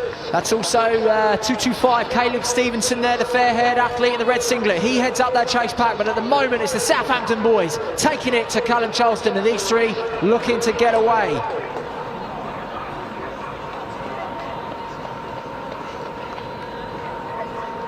yeah, I love a club vest, but I also love seeing you wear your university colours with pride. Callum will be well used to this. Split now. Yeah, he'll be used to running against these university runners, Steph, with the Bucks cross country. Many a year really running those teams for St Mary's against these boys. So 3 becomes 2. yeah, 3 is down to 2, and this is the beauty of 5,000 metre racing. It can get real tasty and real tiring very quickly. And just as we say that, up the front, it's now bib number 5, Jacob Atwell. He's run 14:37, PB on the road from the Podium Festival in March this year. This month he ran 14:59 at the Bucks Champs, but it's a championship, so sometimes times can be a little bit off. But it's Callum Charleston, fastest in the field on paper, 14:31 on his shoulder. 2 laps left to run, 800 metres left to running. What's the chat saying, Steph? Who we got? Lot of support. We've got both sides of Southampton Uni. We've got some lovers and some haters in the chat. So if Jacob can hear us, do your supporters proud out there. He's holding on to the win as is. We got some funny comments in this live chat. We got one here, it says Caleb Stevenson. I mean, you spelt dominance wrong, but he spelt it dominance. I love that. That's yeah, clever, we got a lot calling him the Don. Clever little play on words there. But this race is getting tasty because Morgan Roberts, who's in 3rd at the moment, he's really trying to bridge that gap up to Charleston and Atwell, who are working hard. Charleston's just taking a sit, trying to ride off the energy of the leader there, not trying to do any of the work. We've also got a Victoria Park Harrier, that's Richard Bartram. We mentioned him earlier on. He's run 3:50 for the 1500 last year, so he's got some serious wheels in those legs if he needs to use them. But if he's going to use them, he's got to start doing it soon, because we're coming down to the bell. It's Jacob Atwell, the Southampton athlete, on the front. Aldershot Farnham in Districts, Callum Charleston right on his shoulder, and away he goes. Charleston makes the move. He's gone early, 360 metres to go, and he's 5 metres clear, 6 metres clear. Away he goes, the AFD man. He's raced comeback before, he knows what he's doing, and down this back straight, he is trying to take his first ever win at comeback. He's into a different postcode. His cadence is absolutely flying. 220 metres to go. It's all yours, Callum. He's got to bring it home. 200 left to run, 14 minutes on the clock. He's going to have to rally very hard for a personal best. 14:31 is the mark he'll be chasing. It's Charleston against the field, and it's Charleston against the clock. Into the home straight. What a performance from Callum Charleston. Stick this one in the vault, mate. You'll look back at this one with pride. It's Charleston for the win. He's absolutely destroyed the field over the final 250. Charleston takes the win here at Comeback 5000, and he is right inside that personal best. 14.30 for a new PB. It's Richard Bartram there from Vicky Parker for second.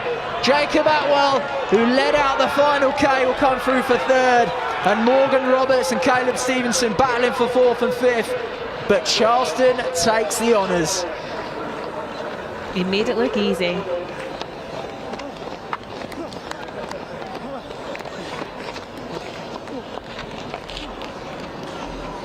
That's a great run from Charleston. Caleb Charleston will be buzzing with that as the rest of this field round these final bends into the home straight. But he went early, 360, 370 he went. He really dropped the hammer hard with 3/4 of a lap left to run. You know, there's a lot of running left in a 5K at that point.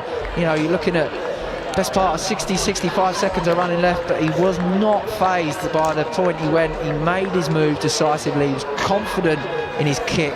And if anything, with 250 metres left to run, he went again and picked it up once again. I think, you know, his last 200, he wouldn't have been far outside 29, 30 seconds there. That is serious closing speed. Yeah, he found a little bit extra there, an extra gear for the last two of the race. And then we had Richard Bartram just take second on the line. Wonder if he's another one who practices his dip in practice, because he crushed it there. Yeah, maybe he's been taking some lessons off Tom Butler, but another fantastic race here at Comeback.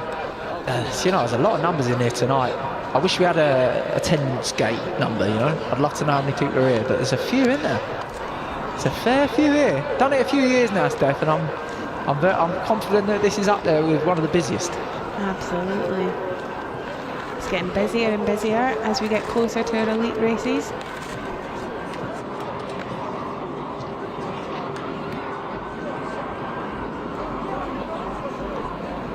We're getting a lovely replay of the win there.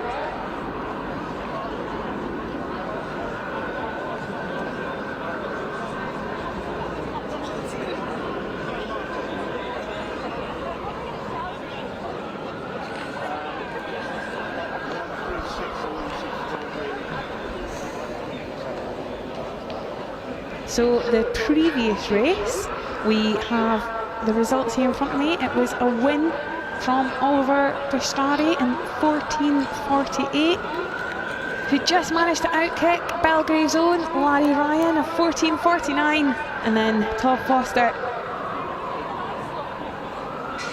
on the third spot on the podium for Guildford and Godalming, 14.53. We had 4 men under the 15-minute barrier in that race. Belgrave's James Turner also going under with 14.54.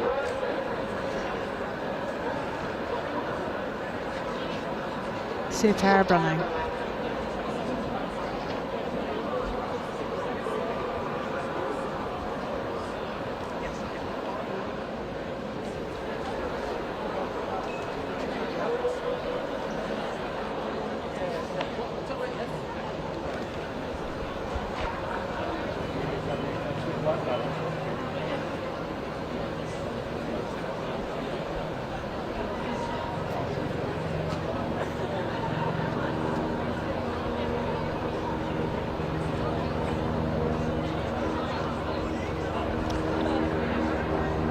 The next race we've got is race 6 of the evening, which is effectively the men's B race. And we'll just get the start list up for you now. For Bedford and County, we've got Ed Blythman, and also from Bedford we've got Noah Campion, Peter Chambers from Highgate, Tom Chandler from Aldershot, Michael Clark, City of Norwich, Joe Dixon from Morpeth, Jamie Domoni of Salisbury, Leon Duran of Chiltern Harriers. We've got Luke Dunham of Hearts Phoenix, Finlay Dyer of Belgrave, Charlie Iso of Hercules, Cole Gibbons of Tonbridge, Dion Griffiths of, that is a Welsh word that I am, my Scottish accent cannot say, apologies, Oliver James of Bournemouth, Dominic James of Weston Temple, and Dan Jarvis of Bedford and County. We've got a bit of a race within a race here. We've got a few. Oh, I've not finished the start list yet. Apologies. Nathan Mapley of Cambridge and Coleridge. Quinn Ingram of Radley AC. Joe Morrow of Oxford University. Roger Pullman of Highgate. Will Perkin, TVH. Matthew Pickering, Aldershot. Also from Aldershot, we've got Owen Smith and Shane Spring from Raheny Shamrock.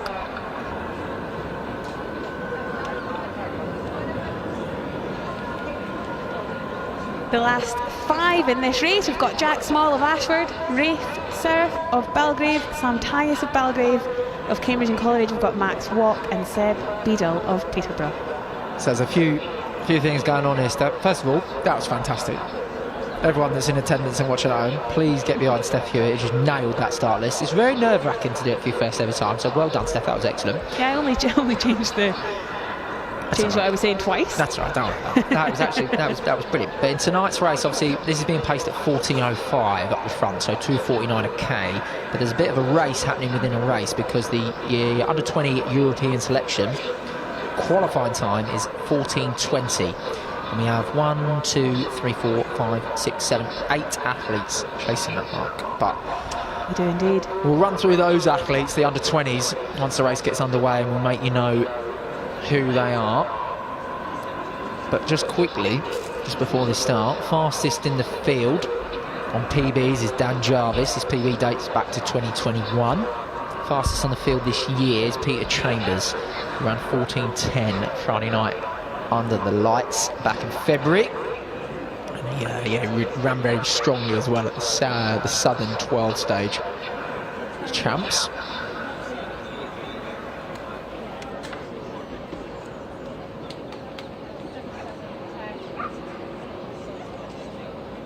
So this is the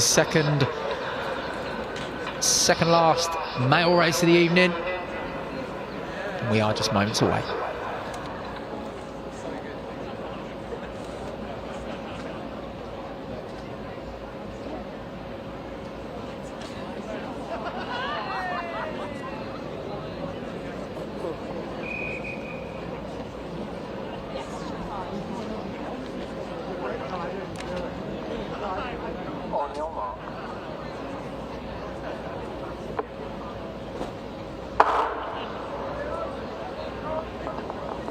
Away we are, there we go, in this one, 14.05, this one being paced. This is the men's B race, race number 6 of 8 tonight. We have Jack Miller up the front there in the Soar singlet, pacing this one. Runs out of Bristol and West. A super athlete in his own right, and he'll be tasked with taking these men through in 2:49 in the first kilometre. So, some athletes to look out for in this one. As we say, 14:20 is the under-20 European Championship selection time. And those under-20s that are contesting that are Michael Clark, Joe Dixon, Leon Duran, Luke Dunham, Quinn Ingram, Matthew Pickering, Owen Smith, and Seb Beadle. Seb Beadle's an interesting one. It's a 5,000 metre debut on the track. He ran 14:20 at the Podium Festival in March. He was 4th at the National Cross Country under 20. He put 14 flat down on his entry form. Runs out of Peterborough and Nene Valley AC, my hometown club, so I am very much championing Beadle to run well tonight. Also got Cole Gibbons in there, the Tonbridge AC athlete, ran his marathon debut in London, ran 2:16, a superb marathon debut for Gibbons. He's made it clear on his Instagram and his social media channels that he wants to smash his track PBs this year. He wants to run sub 3:50, sub 14:10, and sub 8 minutes something for the 3K as well. But he's made it known that he wants to rewrite history on his Para 10, as he did with his marathon debut in London just a few weeks ago. Nice. Little shout. Nice. I've had a little message from New York, so I know you're all watching. Welcome to Come Back Stream, and please come across to London and race with us. Maybe next year you can do a uni trip across, but Apparently they're struggling with my Scottish accent a little bit, so apologies, but... Oh, the subtitle's not coming up? No, Oh. we tried, I'm really sorry. Oh dear. I feel for Scott. Yeah, sorry to our viewers that are listening that don't understand Steph, but they might not understand my common Luton accent as well. Maybe not, but it's exciting to have you tune in from all over the world. Big shout out to Grace, who is a Belgrave Harrier herself and is out in New York at the moment studying. We've got a few Irish here actually. We bring a lot across, and they wear the Belgrave colours with pride, and you'll see a few of them in our upcoming top races. So at the moment we've got Jack Miller pacing to perfection by the looks of it. We've got a lovely string of men all tucked in. That's a quote, that is, for the record books. A lovely string of men tucked in. I mean, they are, look at them. I know. Did you get that one on ChatGPT as well? No, I didn't actually, that one was all me. But leader at the moment, Steph, that's actually one of our under-20s. That's Michael Clark out of City of Norwich. He's only 16 years old. He's chasing that 14:20 mark. He was first in the national cross-country last year. He actually ran in the Penn Relays recently, a big race out in the States in April. He ran 8:18 for the 3K. He's a super performer over the cross-country, as I said, 6th at the English schools. And he ran 14:31 in the Ipswich Twilight, which is a super fast road race in the, well, I'd call it the East of England, but I don't know what other people would call it, but yeah, County of Essex. But either way, it's super fast race down there. They run around a marina. And yeah, Michael Clark at the moment, he's our leader. He is the youngest in the field, and he's chasing that 14:20 mark. You got right in the middle of the pack an athlete in Hoka, so we've opted to put the club singlet to the side this evening, which would have been the red of Hearts Phoenix, put on the Hoka kit. He's coached by Andy Hobdell, who anyone who knows running knows he coaches a whole host of Hoka athletes. Must get a group discount. Well, he's out here chasing that 14:20 mark, and I'm sure the head-to-heads in this race will go towards the decision on who makes that Euro Under-20 team. Jack Small is up there in the Ashford vest and the yellow singlet, about 5th place at the moment, coached by Sonia McGeorge in Loughborough. He was 5th at the Loughborough International 1500 recently. He ran 3:54 there. He won the Bucks cross-country race as well. Big title to take as a university student. Another athlete took it out for as well. We keep talking about all these youngsters, but maybe someone with a little bit more experience is right at the front at the moment. I think sitting in 3rd place is Roger Pullman in the white and black of Highgate Harriers. He's actually he's a 13:50 performer at best. He ran his track personal best in 2019 in Ordegem at a super fast meet in Belgium. It's always a meet that is set up for personal bests. Since then, he struggled with a few injuries and a few other things taking priority, but coached by Ben Pocci, the founder of Night of the 10,000 metre PBs. He's doing a brilliant job here, and he's actually returned to some real form this winter. He's 33rd at the National Cross Country Senior Men's Race at Parley Hill. That is no messing about to be top 50 in that race. And at the moment, he's 3rd place, right behind Michael Clark, the under-20 in Norwich. And he's looking smooth at the moment. You can see that Luke Dunham there in the singlet of Hoka. Further back in the field, Cole Gibbons of Tonbridge. Just behind him is Finlay Dyer, big Rangers fan, running out of Belgrave Harriers. He's had a big winter as well. He ran a big half marathon personal best, did Finlay, just this winter in the Netherlands. He ran 66:51 and a 14:40 at the Friday night under the lights last year. So he'll be looking to cash in on that track PB tonight. I've got a note here saying that Cole Gibbons doesn't like Belgrave, so I'm wondering, do we DQ him? I don't know whether we have that power. Let me look into this note. What's it say? That's the whole note. Okay, I think. Oh yeah, do we DQ him? I think this goes back to. Do you recall there was a certain couple of individuals within the club that got an Olympian to run in the 12-stage road relays? Stewie McSwain. Do you remember that?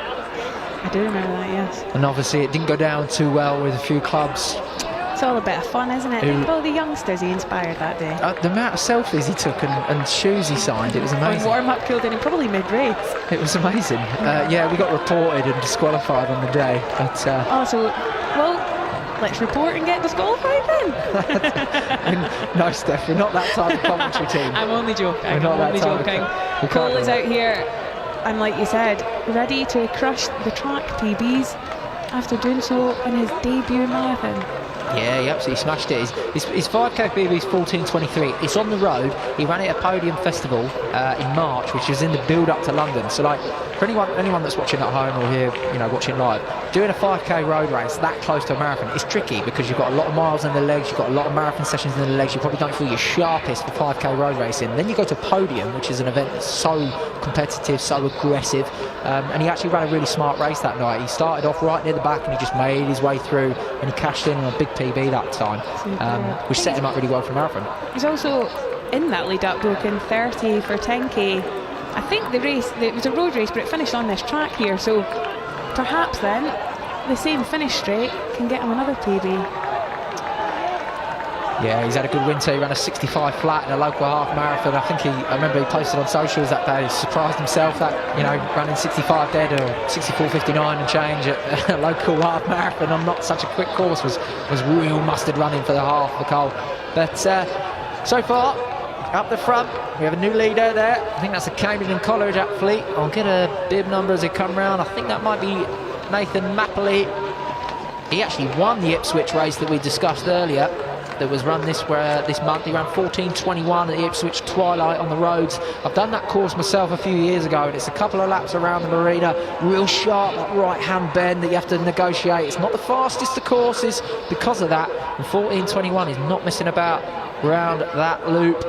Nick Woods has got a few athletes in this race. I think I've got 4 athletes from his stable: Tom Chandler, Will Perkin, Pickering and Smith, all running out of that Woodsy stable today. And remember, 14:20, that's the mark these under-20s are chasing, and it's the City and Norwich athlete once again. Michael Clark, 16 years old, donning the sunglasses, hits the front once again. He wants to go to Euros. That's inspiring. It is indeed. We've got a few of the lads up there. You can see Luke now, actually, we spoke about earlier. He's just moved out into lane 2 to move around a few runners and join the front of the race. There's a shot there of Connor Whelan in the burgundy t-shirt doing his classic sprint alongside the runners with a gimbal and a camera and create fire content. If there's one man that will clock the biggest mileage tonight, it'll be Connor Whelan. Absolutely. Well, we do have pacers doing multiple 5Ks, so... Yeah, true. Take what I say with a pinch of salt, I would. But it's still Michael Clark up the front. Luke Dunham there in the Hoka colours in second.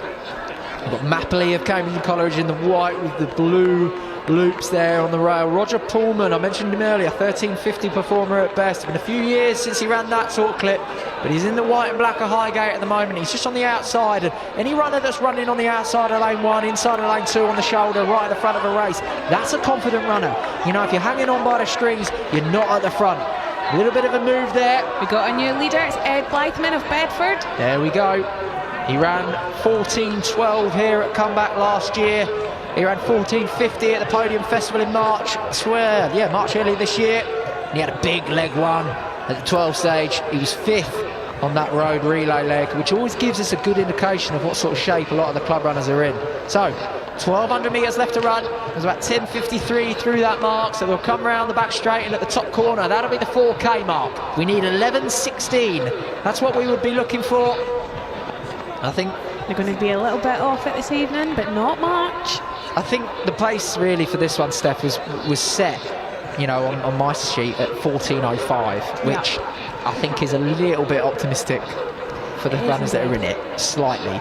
But if they can sneak inside that 14:20 mark, I think that would be good running. That's a big one, isn't it? That's the one a lot of these other 20s want. Absolutely. You can swap the singlets they're wearing this evening for the red, white and blue of Great Britain if they manage it.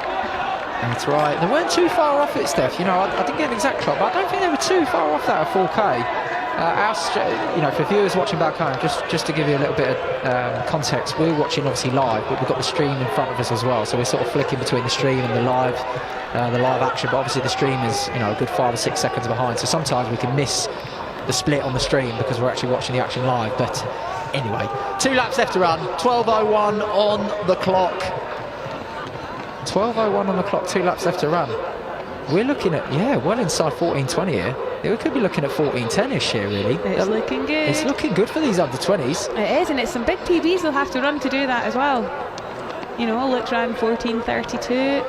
So who we got in this group, Steph? Because we're coming down now with 650 metres left to run. Michael Clark, the 16-year-old. Finley Dyer for the first time making himself known. Is he going to take it? He is. Belgrave Harriers hits the front for the first time in this one. 600 metres left to run. It's Finley Dyer, the big man, the Rangers fan. He loves the blue of the Glasgow Rangers. And he's hit the front for the first time tonight. Ran a big PB in the half marathon this winter in the Netherlands. He's dropping down in distance over the 5k. But Luke Dunham, absolutely none of it.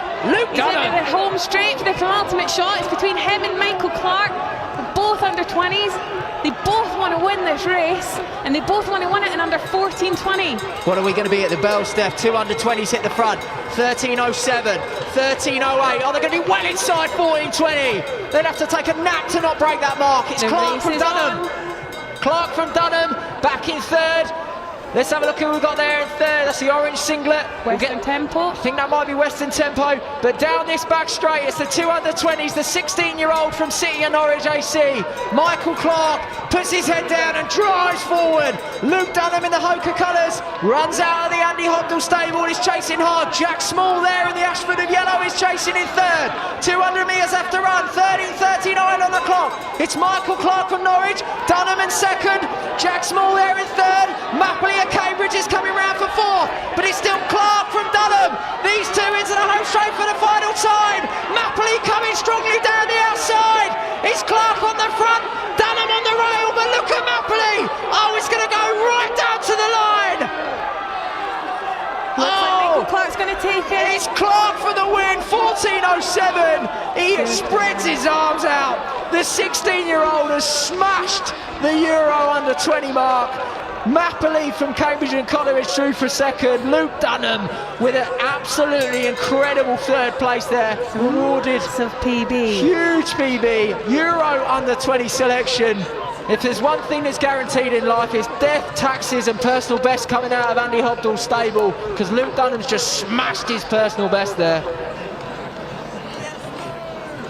Nothing like a 30-second personal best to tick off a GB standard. Let's hope it's enough, eh? That's a fast race. Here's me at 4k. Here's me at 4k telling them that they're well off the mark for 14:05. And Michael Clark goes and wins in 14:06, 14:07. I tell you what, if you had Michael Clark and Luke Dunham both in their GB singlets racing for their country, would you bet against either of those or against any other fielder? I don't think I would. Well, that last 800 was what? They were 12:01 with 2 laps left to run, so they've closed the last 800 there in 2:05. That's a seriously good, strong closing speed at 14:05 and change tempo. Really, really strong running. And, you know, I mentioned it probably 10 times in the race. He's 16. That's impressive, isn't it? It's absolutely amazing. You know, at that age, you're still learning your trade. You've still got so much development to go. And running that sort of time at that age is absolutely incredible. And, you know, the athletes, the club at City and Norwich, Tim Ash and the coaching group up there in the East of England, they'll be so proud of that performance. That's absolutely incredible. You know, I wouldn't be surprised if that's too far off their club record. A lot of love for Michael in the chat there.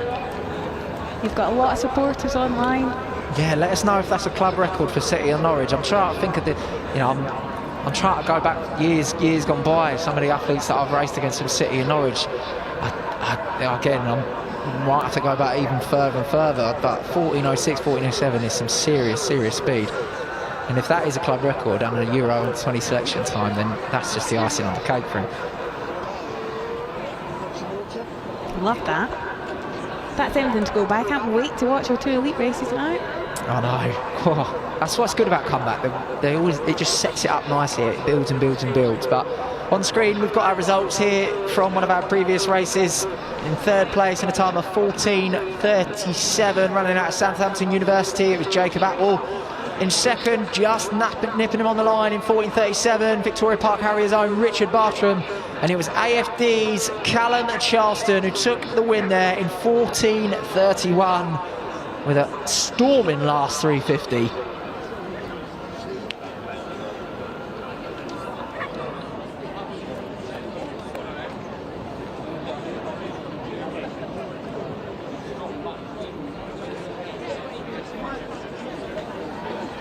So next up on track we have your elite women's race.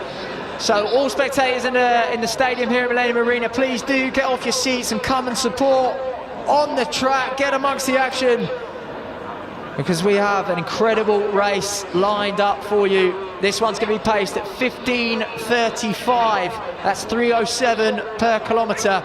So these athletes from the inside out: Elizabeth Apsley, Abby Brooke, Hannah Marie Clark, Charlotte Dannett, Daniel Donegan, Nadine Donegan, Ella Fennelly, Meg Gabsby, Ryan Gunn, Sophie Hicks, Juliet Hodder, Emma Halsham, Lucy Jones, the Herne Hill Harrier, the Jordan Lee twins of Millie and Maddie, Gemma Kersey, Beth Kidger running out of Brighton and Phoenix, Megan Marchant, Eliza Nicholson, Christina Popadic, Amelia Quirk, fastest in the field, 15:27, Amelia Rowan, Kitty Scott, Izzy Shirley, Poppy Tank recently took the win at the Bucks 5000, Sophie Tooley, Stephanie Tucker, Beatrice Wood, India Weir, 15:24 this season, running out of Andy Hobdall's stable, and Imogen Wolsey rounds off your elite women's field.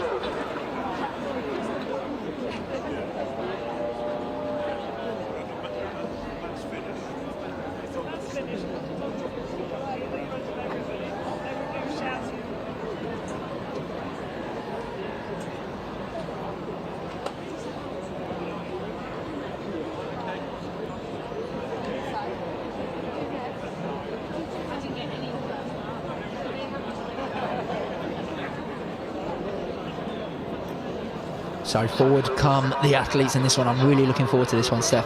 A little shout out here. Got an athlete in this race, Kitty Scott. She's 15 years old. Running out of Aldershot, Farnham and District. She's had so many wins this winter. South of England cross champ, inter-counties, national cross country. Sorry, English schools cross country, second at the national. 15 years old. Incredible. It is indeed. We've got Emily back out as pacemaker for our elite women. I think she'll take them through in 74, 75s. I think we've changed the pace a little bit. It was going to go ridiculously fast, but the women in the field want more of a race rather than a time trial. So we're going for 74, 75s per 400 metres for this one.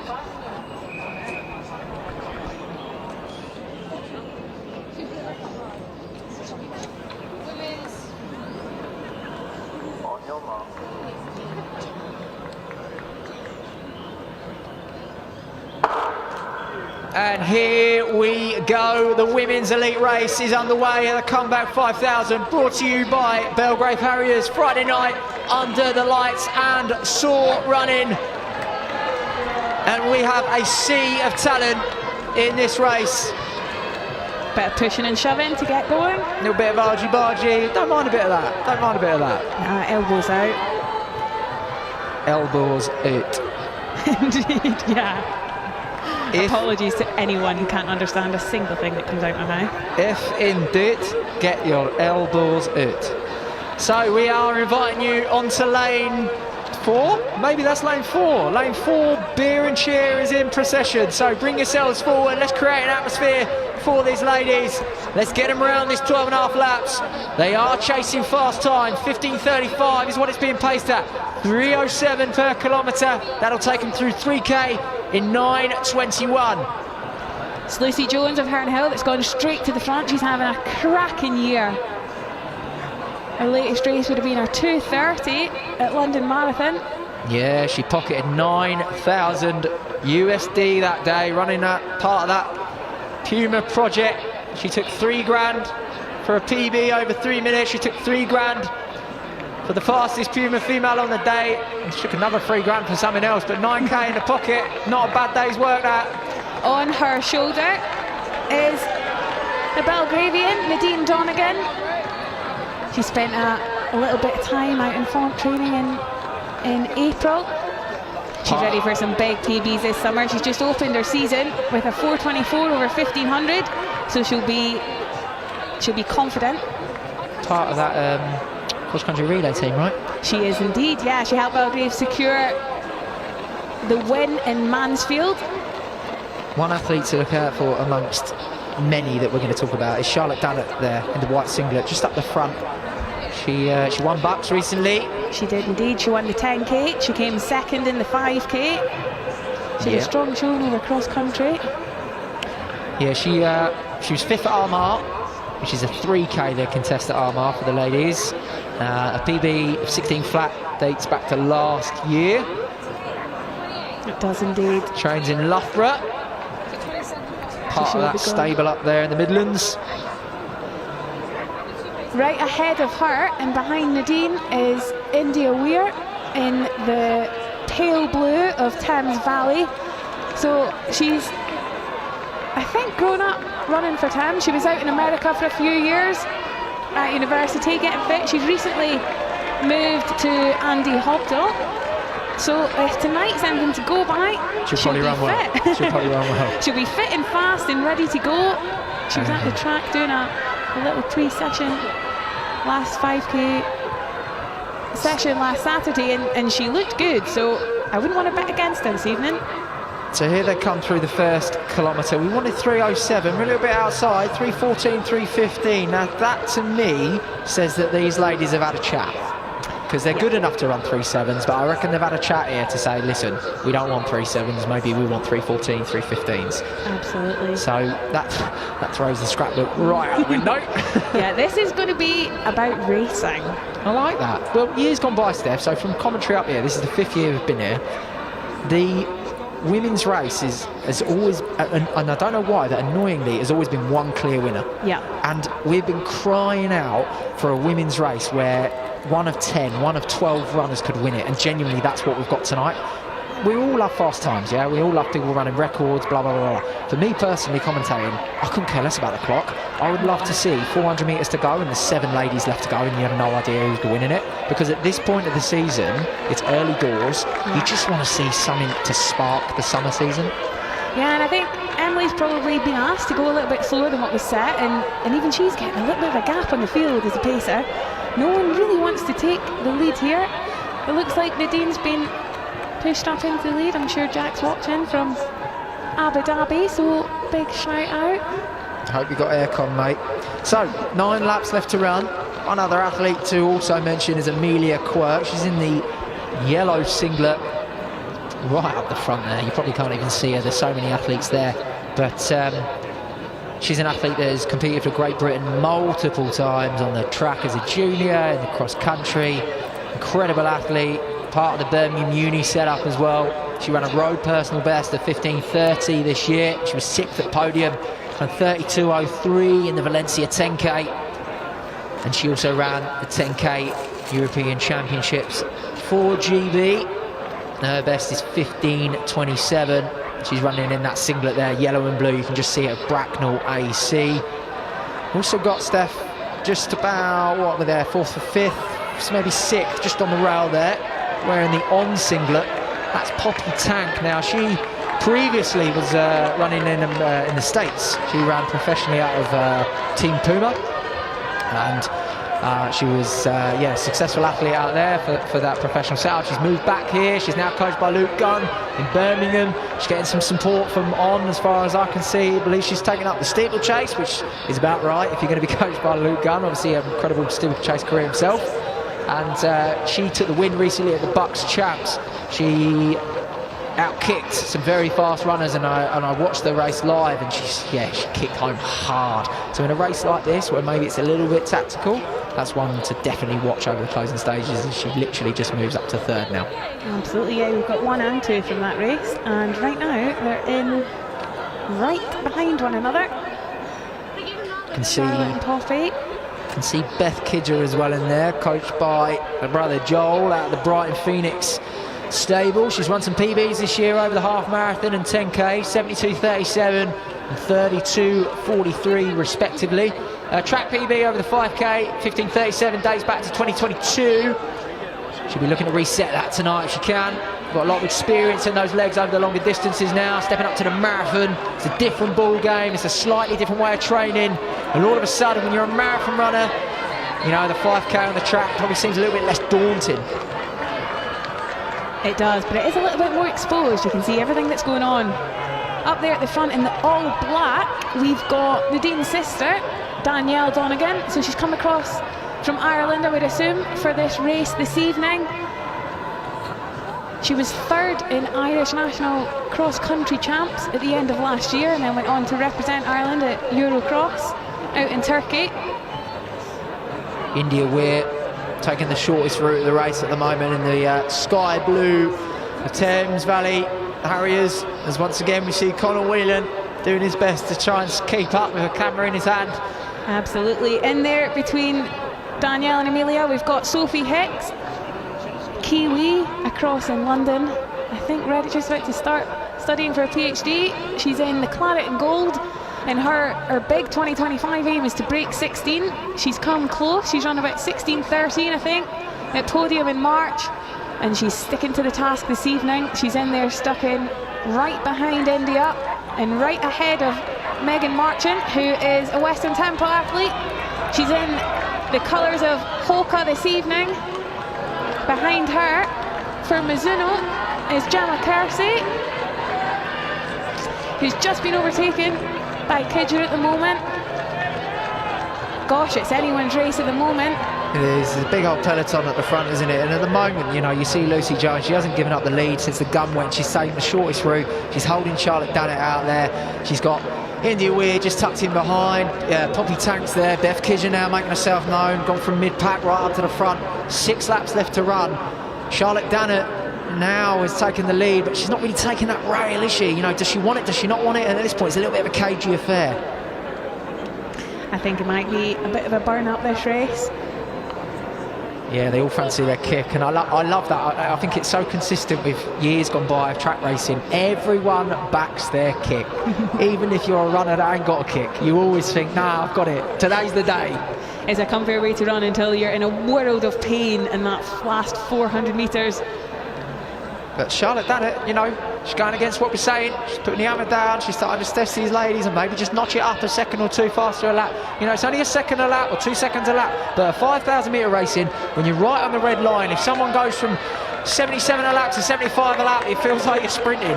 And Charlotte Dannett is just starting to push the envelope a little bit. Poppy Tank has taken notice and thought, no, I don't want to be 6th or 7th at the bell. I want to be right on the shoulder. I want to be right where I was at Bucks. And it might be a deja vu moment for Tank, and she might be looking to win once again by kicking home hard, but she's not going to have it her own way because she has the Donegans right on her shoulder. She does indeed. Another Irish in this race is Ella Fennelly, also in the claret and gold of Belgrave. She actually just came second at Irish National Road Champs over 5k. I believe until the closing stages was in 4th, so she's an athlete with a kick. She's right at the back of that kind of leading pack that we've just emerged. So she's in fine form. Yeah, there's nothing decisive at the moment. It's still Dannett on the front, right on the rail. She's now taking the shortest route. Lucy Jones hasn't left that rail all night. If she could camp there, she probably would. The Hernhill Harriers, we say, had a massive London Marathon debut, but let's go beyond that. Let's go way before that. Lucy Jones's rise to stardom in the sort of UK domestic running scene has been nothing short of incredible, dating back to last summer season, and she has really started to rack up the wins across the UK cross-country season. But at the moment, she's tucked in right behind Charlotte Dannett, getting a great windbreak there on the rail. On her shoulder, she has Poppy Tank in that singlet with on the outside. The Donegans are there in the group. Amelia Quirk, you can see her there just checking her stride to tuck inside the sky blue of India Weir. And they come down this time, 4 laps left to run, 11:10 on the clock. Right at the back of that pack, also in the colours of Hernhill, Sophie Tooley.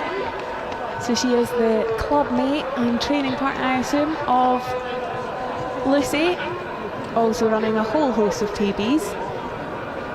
Both of them actually were on the individual podium for Surrey League for Hernhill in the winter, so very proudly represent their club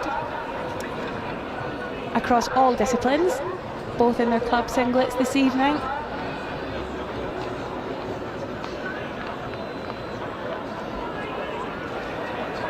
Just a quick announcement to our spectators inside the stadium. If you could please stay outside of lanes 1, 2 and 3. Of course, this is a big pack at the front of this race, and in the closing stages this is going to get very messy. So please listen to our officials But back to the front of this race, it's Charlotte Dannett on the front, Poppy Tank on her shoulder. We have the Donegans are right there, India Weir's right there, Beth Kidger and Amelia Quirk are right there. This is where the race starts, 1,200 metres left to run. Another athlete we haven't mentioned yet is Bryony Gunn, the Birchfield Harrier. She's tucked in there in maybe 4th or 5th. She's right in the mix of that leading pack. Very, very strong runner in her own right. 15:51 PB, dates back to 2024. She's run 16:01 on the road this year. She's right in the business end of this race. And at the moment, Steph, we said before the race, didn't we? We wanted a race where it came down to the bell, the 1 lap to run, and 7 or 8 could win it. We may have 10 or 12 that can win it. No, you can't pick it for now, can you? But we do have a new leader at the moment. Beth Kidger has moved herself to the front. Lucy Jones is right behind her, followed by India Weir, now on her shoulder.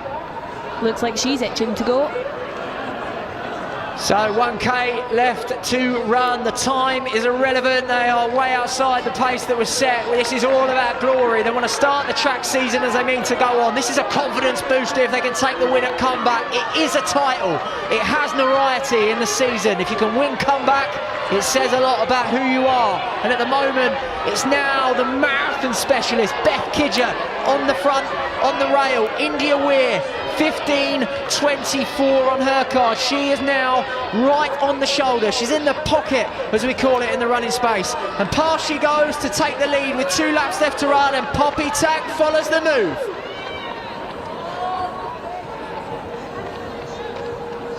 So it's Weir on the front with Poppy Tank in second.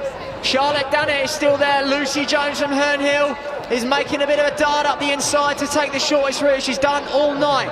Little gap back to the chasing pack, which has Quirk. Beth Kidger's in there, as is Bryony Gunn just on the back of the pack. And now that elastic band is starting to stretch. They're starting to feel the pinch, and they come down to 600 metres left to run.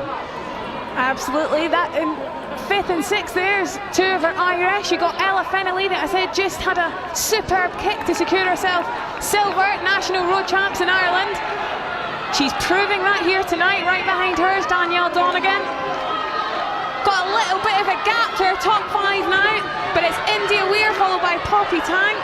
They got some amount of cheers down that home straight. Get behind them, guys. So here we go. This is what we waited for the last year, the Elite Women's. 400 metres left to run. It's India Weir on the front. It's Poppy Tank on the shoulder. Remember, she won Bucks last week with a storming kick finish. 14:56 at the bell. Lucy Jones, the Herne Hill Harrier, on the inside. Ran 2:30 at London recently. Starting to get stretched a little bit is Charlotte Dannett as these 3 start to get away. And it is the Belgrave Harriers we mentioned earlier. Ella Fennelly. She's got a big kick in her legs, but she's starting to get gapped. She is indeed, but she's also run a massive PB already this year, 16:26, so she's really showing that there's a heck of a lot more to come. And it's Weir on the rail, Tank on her shoulder with 2:50 left to run. Lucy Jones, the Herne Hill Harrier, has taken the shortest route the entire race, and that could come back to pay dividends. But Weir is testing them. 15:24 is her personal best, and she's starting to show her class. Is that it for Tank? It's Jones that's going with Weir. 1:50 left to run.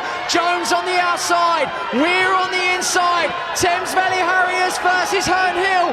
100 metres left to run. It's Weir on the rail. She forces Jones out wide, but Jones is coming down the outside. It's going to go down to the line, but India Weir will hold strong. The class does not go away, and India Weir wins. 16:02 from Jones in second, Poppy Tank for third. Superb. It's a repeat. They both raced Friday night under the lights a couple of months ago, maybe a month ago, and India Weir outkicked Lucy Jones then, and she's done the same again this evening. What a run there from India Weir.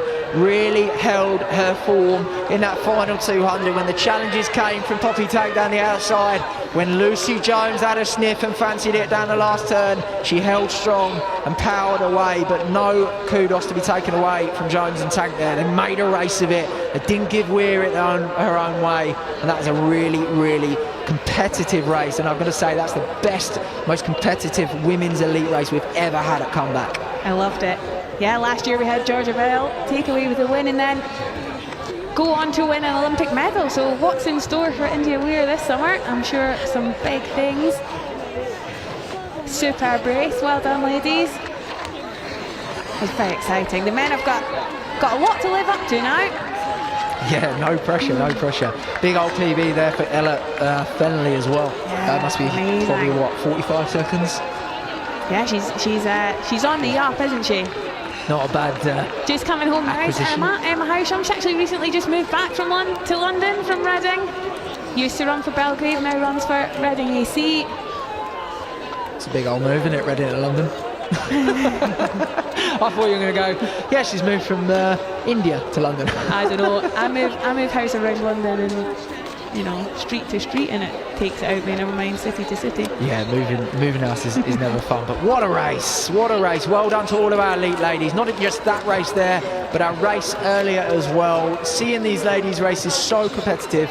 It's such homage to the work that goes into putting these events on. Well done to the Friday Night Under the Lights team and Steve Gardner and the Belgrave Harriers team as well for putting these races on. Superb competition. So up on screen here, we've got some race results from one of our earlier races. In third place, it was the Hearts Phoenix athlete Luke Dunham, 14:09. Inside that 14:20 Euro under 20 selection time. In second, it was Cambridge College Nathan Mapley in 14:09, and taking the win, the 16-year-old City and Norwich AC Michael Clark in a time of 14:08. So we have one race left. Running fans, it's our elite men's race. We're going to switch up the commentary slightly. So big shout out to Steph Hewitt. Thank you for joining me on comms tonight. I am kicking you off, yeah. Because we got a special guest. I've got no other than Hoka Pro Scott Beattie joining me on comms. Come on in, Scott.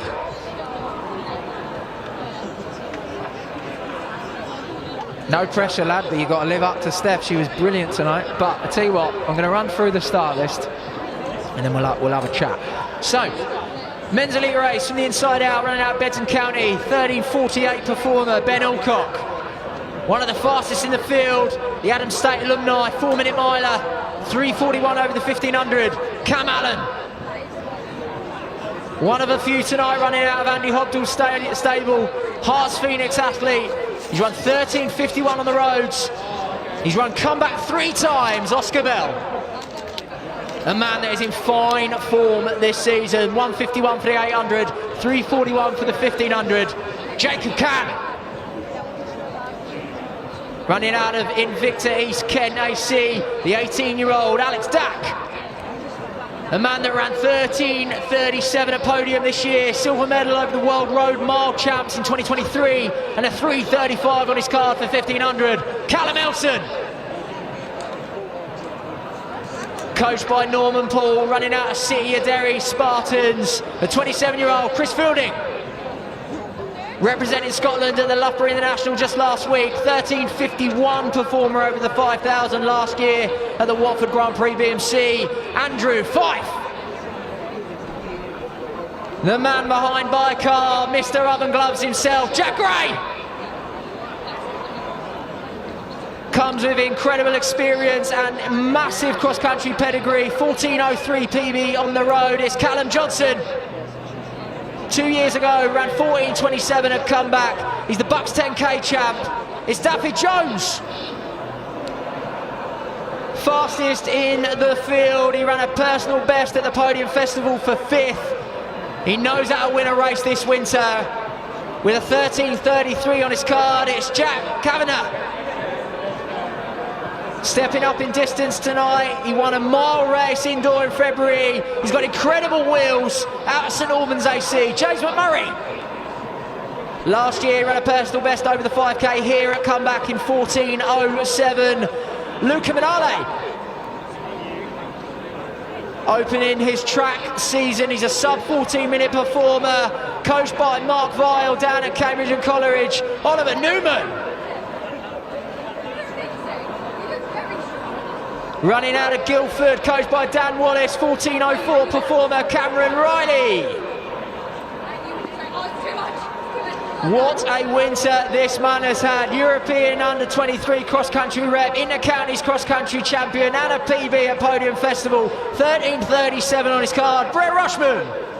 the English national cross-country champion. What a career this man has got ahead of him. Coached by Matt Seddon out of Chiltern Harriers, Richard Slade. Runs out of the Sonia McGeorge stable in Loughborough, PB at Podium Festival, 14:03, Louis Small. Running out of the Tavistock Run Project, the 22-year-old, 14:06 on his card, Oliver Smart. Ran a personal best last month at the Flat and Fast race up in the Scotland Highlands, 14:10, Mohamed Warsame. He's had a winter of injury, not many races on his card, but he's a 13:40 performer at best, Mr. George Wheeler. Running out of Worthing District Harriers, Jack Woods. He's run a big personal best this winter over the half marathon of 65:09. He's a 13:53 man. It's Charlie Brisley. He's the multiple-time Lithuanian national record holder. He's run 28:44 on the road for the 10K, which is also a national record holder. He's run 13:46 for the 5K. It's Gidrius Valencius. He's come back for some incredible injuries over the last few years, and he's getting back to his best form. He loves it down here. Dom Nolan, the Liverpool cross-country champion, ran a personal best over the 3K 2 weeks ago of 7:47. It's Toma Tarragano. And rounding off the field with a personal best last year of 13:52, it's Angus McMillan. There is your men's elite field of the Comeback 5000. As they receive their final instructions. And I welcome Scott Beattie to the comms. Hello, mate. Yeah, hello, mate. Pleasure to be on with you. How are we doing? How are you feeling? Yeah, really good. Really excited to watch this tonight. Got a few of the training partners in here, and a few other. I think it's going to be a big race. Field's pretty tight together in terms of PBs. The pace is sensible. So I think it's going to be a good race up front, and hopefully some quick times.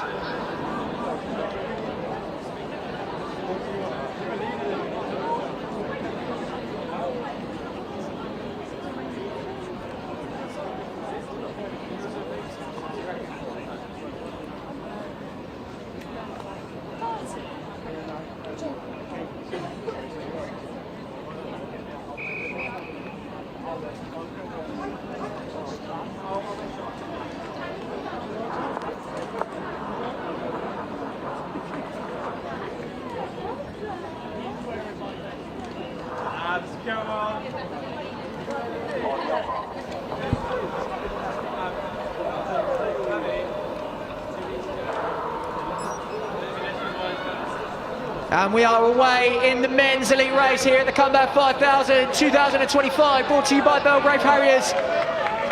Friday night under the lights and Soar running, and our pacer is no other than British 10K record holder Rory Leonard. Yeah, Rory with the iconic cap on there. He loves a cap down at Comeback, doesn't he? Yeah, he loves the cap hiding the hairline, but he's looking smooth up front early on. We're not even 200 in and you're calling Rory's hairline out. What a poor lad. But come on forward, fans of the track, to lane 5. I'm going to mention it a couple of times, but you down the home straight, if we have a few runners at the front, we are going to need you to just scoot back, but for now you're good. So Scott, talk to me about the race. You've got a couple of your stable mates in the race. You must be buzzing. Yeah, it's exciting to watch. I've seen Callum come back over the last year.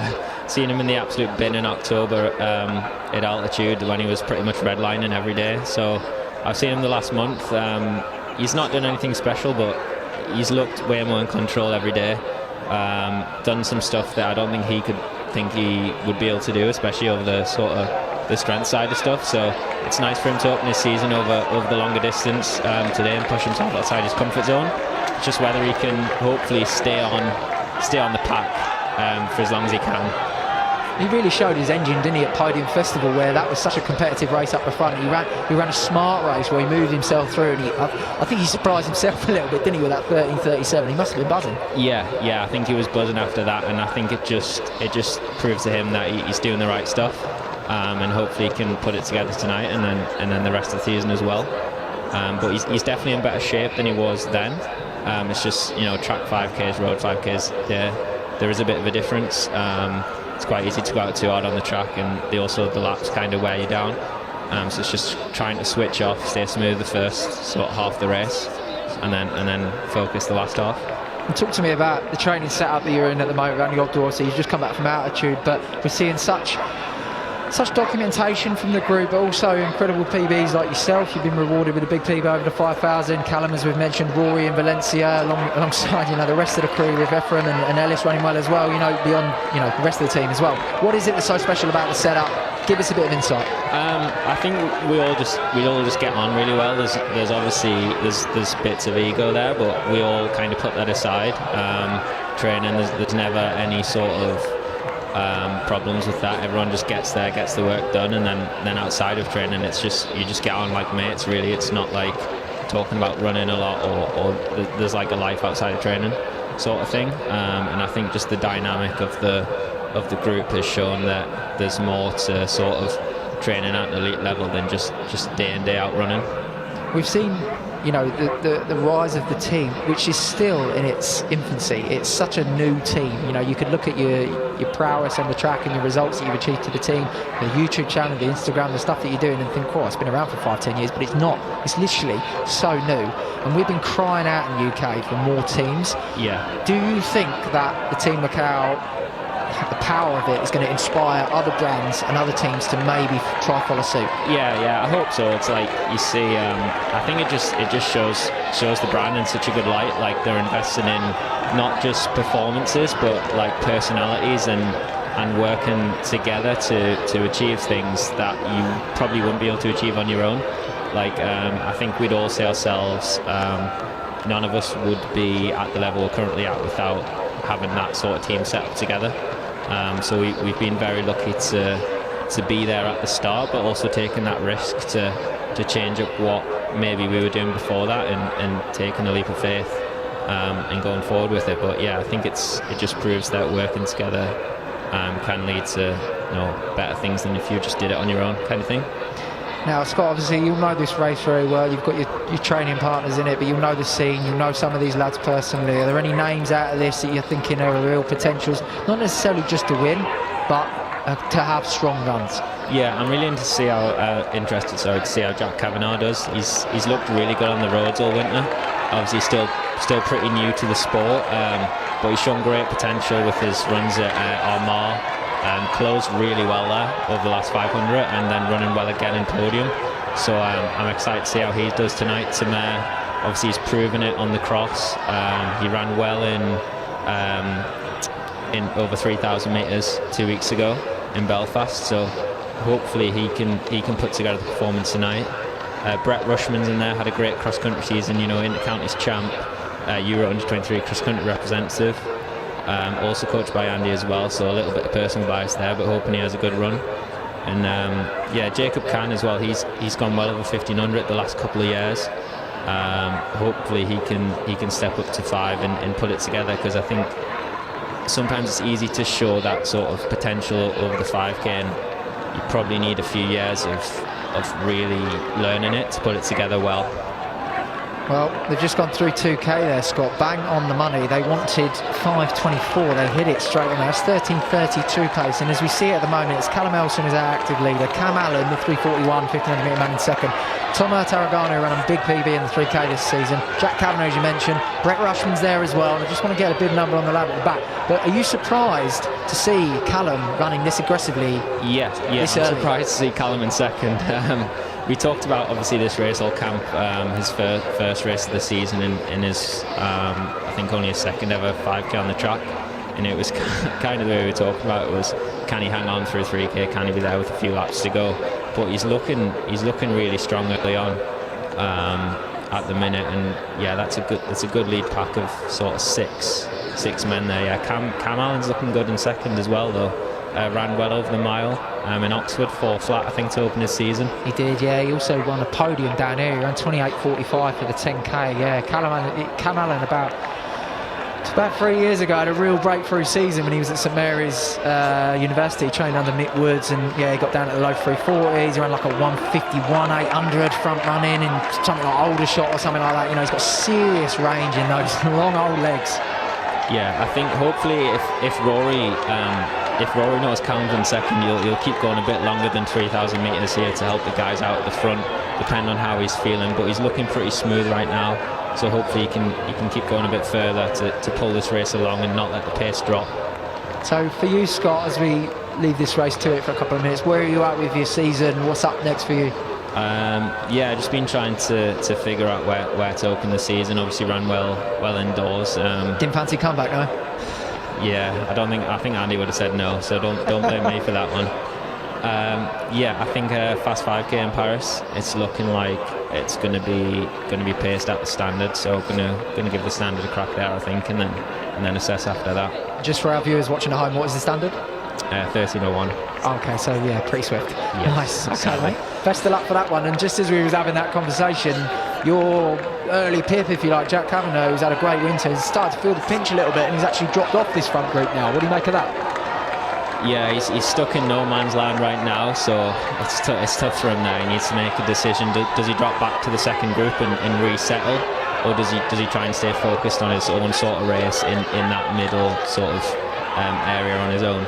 Yeah, so that bib that we didn't have a number on at the back there in the orange, that's Jacob Can. He's running out of Horsham Blue Star Harriers. He's also coached by Hobdell. So I think Rory's done his job there. Yeah, Rory's dropped at 3k. So it's now Callum Elson on the front. Yeah, as I say that, Cam Allen just takes the lead. Yeah, 8:11 there at 3k. I think Callum will be glad that Cam's come round the outside. Yeah, and take it up a bit. Yeah, hopefully the pace can stay on it a bit here. This next couple of laps are key.